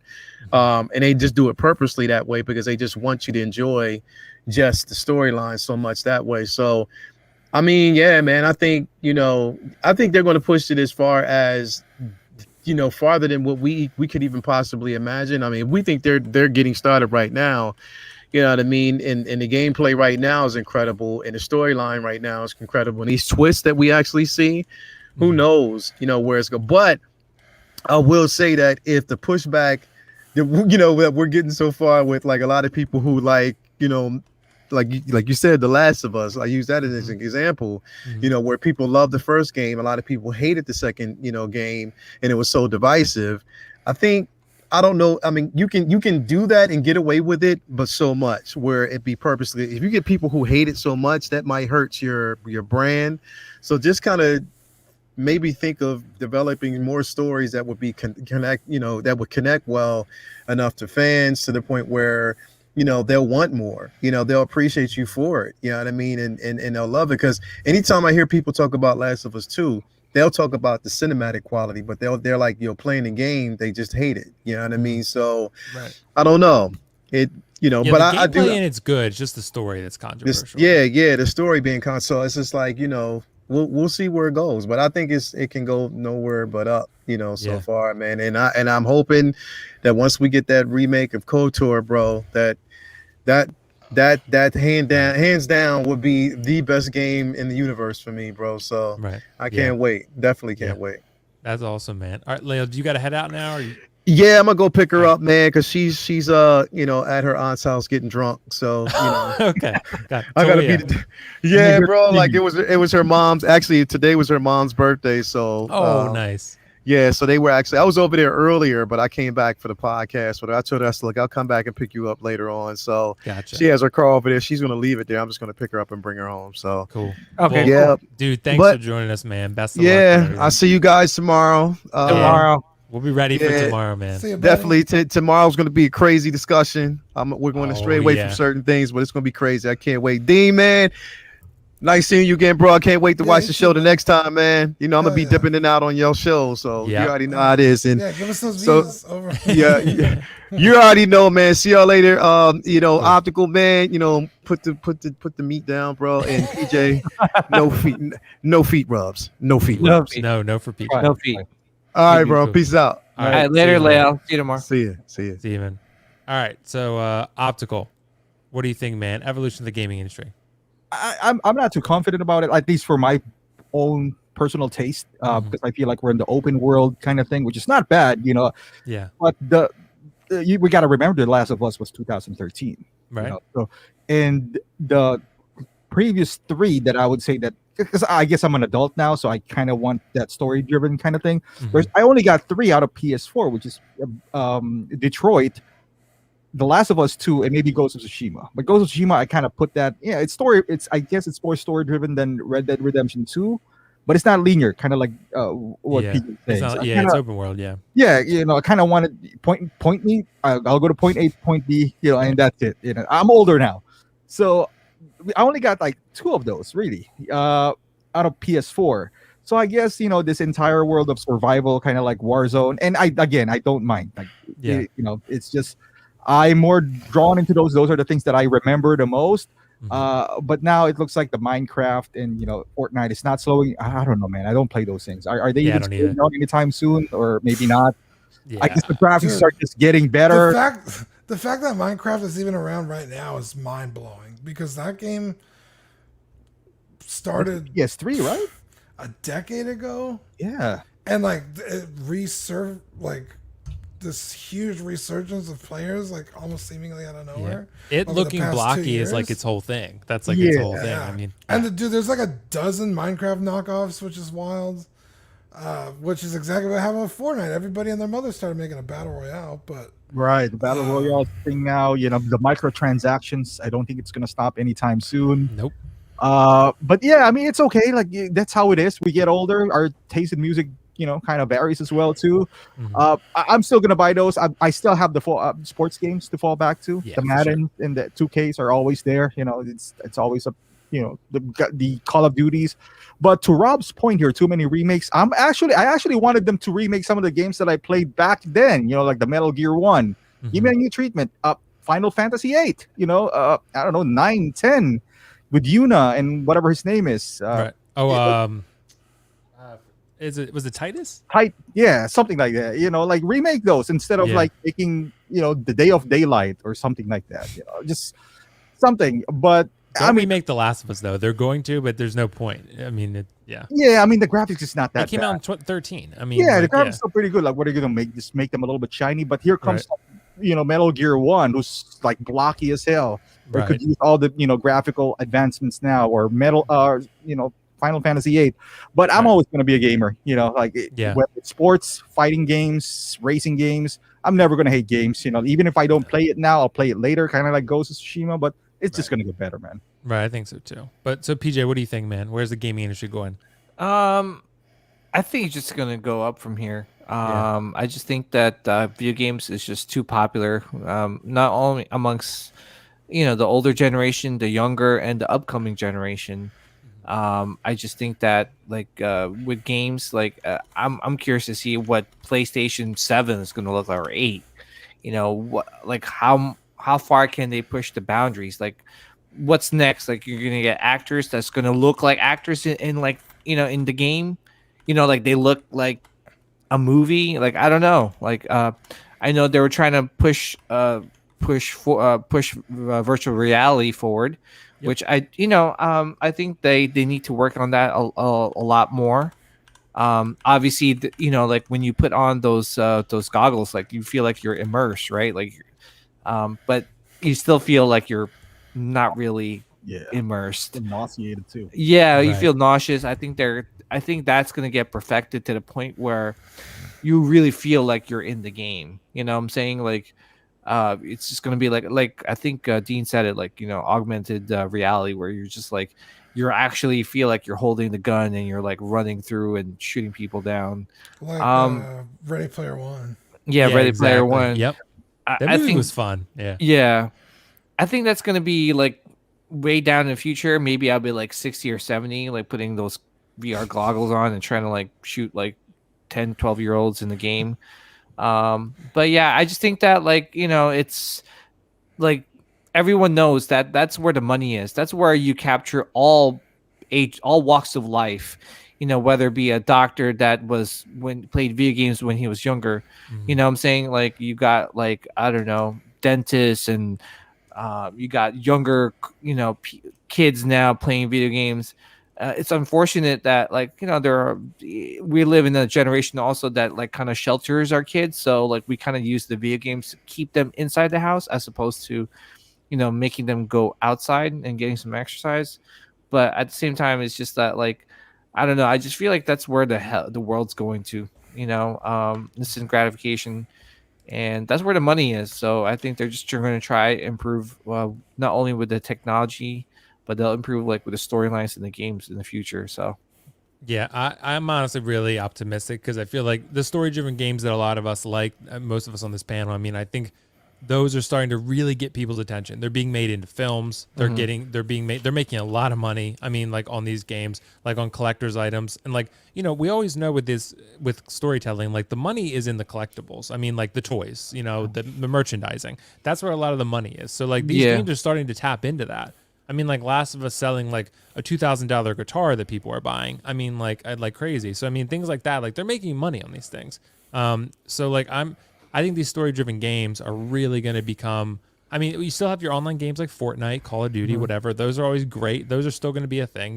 There's a lot of money in that, especially with gaming being a sport now. I mean, that's a thing. So I mean, there's a lot of money there. But I think VR is the next step. I think VR is definitely where the games are going to, like, you're going to play like a game like The Last of Us, but you're going to literally be Joel. Like you're going to have goggles on. You're going to be in his shoes. Uh-oh. So I mean, not part two, Dean. Just part one. I'm just curious to see, like, I know like with sports and everything, right? Like, yeah, I wonder if it's going to get to the point, especially with football, where there's a lot of injuries being happening and a lot of concussions and things like that, where we go to like a virtual reality thing, and you're playing, you're like you're Tom Brady will still be playing. Tom Brady will still be playing, but it'll be like, I don't know, it's just gonna be weird, man. The future is gonna be really. I'm curious to see how the future is gonna look. Yeah. Imagine like back in Final Fantasy VII, the original ones. You want to play it through so you can see the CGI because they look so smooth and they look so real. Yep. Now it feels like we're always playing a CGI. Yeah. Like, Yeah. Those cutscenes and all that. Yeah, it's wild. If you go back and watch the Final Fantasy VII movie, Advent Children, I think Final Fantasy VII Remake looks better than the whole movie. Right. In game. That's just fucking wild to me, bro. Yeah. Yeah. Crazy, man. So, guys, this was an amazing discussion tonight. So, before we wrap up, so Dean, anything coming up with Collecting Weekly we should know about? We're doing our retro unboxings on Monday, the live show on Tuesday. Zach bought a statue. I bought a statue. Got some cool unboxings coming down the road. So nice. Yeah, just keep an eye Guys, out for those. yeah, check out Collecting You Weekly bought on a YouTube. statue. Oh, yeah, he did. I'm you know what? I'm just Dean. Yeah, Like, he said he brought a premium format. Wow. No, I mean, Dean, like when you said, I think you mentioned in your streams that your sister bought like a Prime One, like Berserk statues. Yeah, Like, she's got 3 of them. first of all, those things are huge. Yeah. And I thought it was a joke. I'm like, wait, Dean collects like hot toys and thing, and this her sister's collecting like giant size like statues. Like, Yeah, my sister don't fuck around, bro. When she collects something, she goes all out. yeah, she's a big huge fan of Berserk, I'm guessing. Oh yeah, it's her like favorite thing on the planet. Yeah. Oh, okay. Because I was gonna say, how the hell did she come across that? She was just looking at like Prime 1 Berserk statues. Well, so like, in fact, I was talking to my dad about this the other day, because he was a collector all his life. Like usually Star Trek things here and there, or like if he saw a cool movie, he'd buy like a figure, like Terminator figures and stuff. And so I just grew up like as a collector as well. And so did my sister. Now she's not as heavy in it as like I am, but I started ramping up collecting back in like 2016, and like got her kind of more into the collecting scene. So I think it's my fault. But okay. she was really into Berserk and started looking for things, and Berserk stuff is actually kind of rare. Like they usually don't make a whole lot, or if they do, it's old. Like because Berserk's old. Berserk came out like early 90s, maybe late 80s, and so like any collectible Berserk related is either long sold out, and so the price on eBay is like through the roof, or you just get lucky and find it like at a comic book store. And so I bought her a few Berserk pieces here and there, and so I guess she wanted to add to the collection and started looking at what was out there, and ended up pre-ordering all these fucking statues, dude. Yeah, they're not like, I feel like it's like, you know, like she went hard in those yeah, so one of them she had pre-ordered and like had paid it off like 3 years before it ever came out, only because it kept getting pushed back. And then like I said, she bought that big one. It was like $4,500 just for the statue, not including shipping. But yeah, she don't fuck around, bro. That's crazy. Yeah. So PJ, I know we got a stream coming up tomorrow night. What else is on the docket? Nothing much, man. Like I've been working a lot, so I've been really slacking with the reviews. You know, got the Iron Studios Mando. I gotta review that. I got the Silver Surfer. Kind of like I want to do a quick review on that. I got the 501st Battalion Clone Trooper. I still have to review. I have the Rescue Armor that's already filmed. I just have to put together. So yeah, I'm going to Disney next. You know, in the next week or two. And I'm gonna go Galaxy's Edge, so I'll probably like do some like filming there. I can't wait. I'm probably end up crying when I go. You're gonna love it. I've been. That's not California. No, Disney Florida. World, Yeah, Florida. Yeah, I'm gonna go there. I'm gonna be like, I hate The Last Jedi, and I will just leave. just chant it and then walk in. Yeah, but yeah, I'm really looking forward to going there. I've been watching a lot of like this YouTuber called The Ordinary Adventures, like. This couple, like they go there. Oh yeah, I started watching. I think I've seen that. Yeah, dude, like they're so like their voice is so calming. Like it's like they're like I feel like they're like my parents as they right. Walking they're like through Galaxy's Edge. Yeah, like your age. Yeah, they're my age, and but the way they talk, I'm like, oh, I like this. Yeah, I watched their review of the Spider-Man Day One. Oh yeah, what's it called? The Avengers Campus. Yeah, and they did a really good job of filming it and explaining what was happening, like the whole Doctor Strange thing, and that was cool. I like their video. That's funny. Yeah, they're pretty good. So yeah, but that's about it. Cool. So Optical, what's next for you, man? I got that Face Pool. I think that's the name of the company. The Saving Private Ryan. Oh yeah, so that's next. That's next. And then it's speaking of like video game collectibles. It's not me. It's a gift for me to me. Because I also watched Dean's unboxing of that Resident Evil. So I was like, man, I'm gonna cave in, and I told him, I was like, I want this for a gift. Was it the Damn Toys Leon? The Damn Toys Leon. Yeah, it's a great figure. It looks like. It looks like it. Yeah, I mean, it's just a little expensive. It's $270 because you know, like it's real high. Yeah, it's high. It's first party, but you know. Yeah. Yeah, I will say though, Damn Toys is like an expert at what they do. Those like military style, or like SWAT gear kind of things with the roll system and the little ammo pouches and gun. Dude, I mean, they're really second to none. So you're definitely not going to be disappointed. I'm telling you, man, I'm the military. And you know, I used to play airsoft, and he's from Texas. You know, I love Molly pouches, and I love guns. So it took me back after I got Private Jackson. So I was just like, I want to get that flag. Is it Flagscape or whatever the name is? I want to get that too. So flag set. I was like, I like military guys now. You know, they can do a lot of things, and their small guns just look so cool. So most likely those 3, you know, upcoming. I don't know. That's probably going to push me back to August. So I'll be good. Nice. Yeah. Yeah. Well, I know I'm going to be reviewing Black Widow soon. I saw that on Thursday night. So the movie? Yeah, I really enjoyed it. So I'm excited to actually review it. So it's going to be controversial, I feel like, because I think Taskmaster's portrayal, people aren't going to feel it's going to be divisive, and I feel really I feel like some things are like I loved the Taskmaster myself, but I didn't have any connection to the character coming in. If I did, I feel like I might not like it. So honestly, it did not feel like a Marvel movie. It felt like a really cool, like a spy movie or something. Yeah, it's fucking great. Does it give you the feel of Winter Soldier?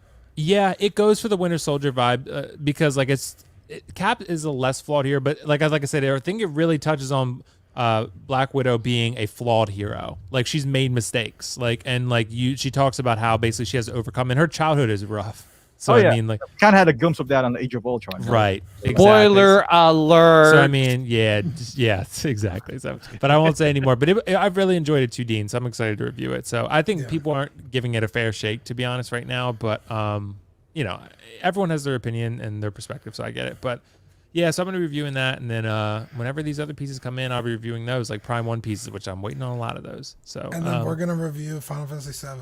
Yeah, we're gonna do a stream for sure, Dean. Yeah, I gotta finish that game because you guys. Maybe if you finish it, and we can wait, and then we can do it when you're done. So I can finish that tomorrow. Yeah, I'm pretty close. Yeah. Okay. So guys, thank you so much for joining us. Thank you so much to the amazing panel. Very attractive panel as always. PJ, though, I learned a lot about him tonight. So, and his gaming habits and him with his GTA preferences. So, I don't know if I can look at him the same, but I don't know if I should be pleased or scared. Yeah, I'm more scared, honestly. But stop! You guys did the same thing. Not as guys are like pleasure that you did have. We didn't find much enjoyment. You were so excited to talk about it. Yeah, he found so much enjoyment in it. No, but but that's just. I don't know if I should be scared because you're kind of like an adult back then, right? Doing this. Yeah. Well, yeah. But hey, you guys probably did it too. But we did it. Yeah, we all. I tried to get as many stars as you did. Yeah. I actually played Grand Theft Auto to follow the laws, so I didn't do that. Exactly. I know, like stop at stoplights. I stopped at the stoplights, everything. Yeah, turn my blinker on. I was gonna say, like, I'm like the only guy here, like, that gets like a hooker, and then everyone's like running cops over, and then it's like, okay, everyone else is helping civilians. What if I turn signal when I'm about to turn? Yep, stopping at red lights. Yeah. All right, guys, that's all from us tonight. Peace out. We'll be live on Paradox Nerd tomorrow night to discuss everything collectibles. We'll see you then. Thanks for joining. Beat your meat. And he logged out. What the heck is happening? Stop the stream. We're still alive. Yeah, he left.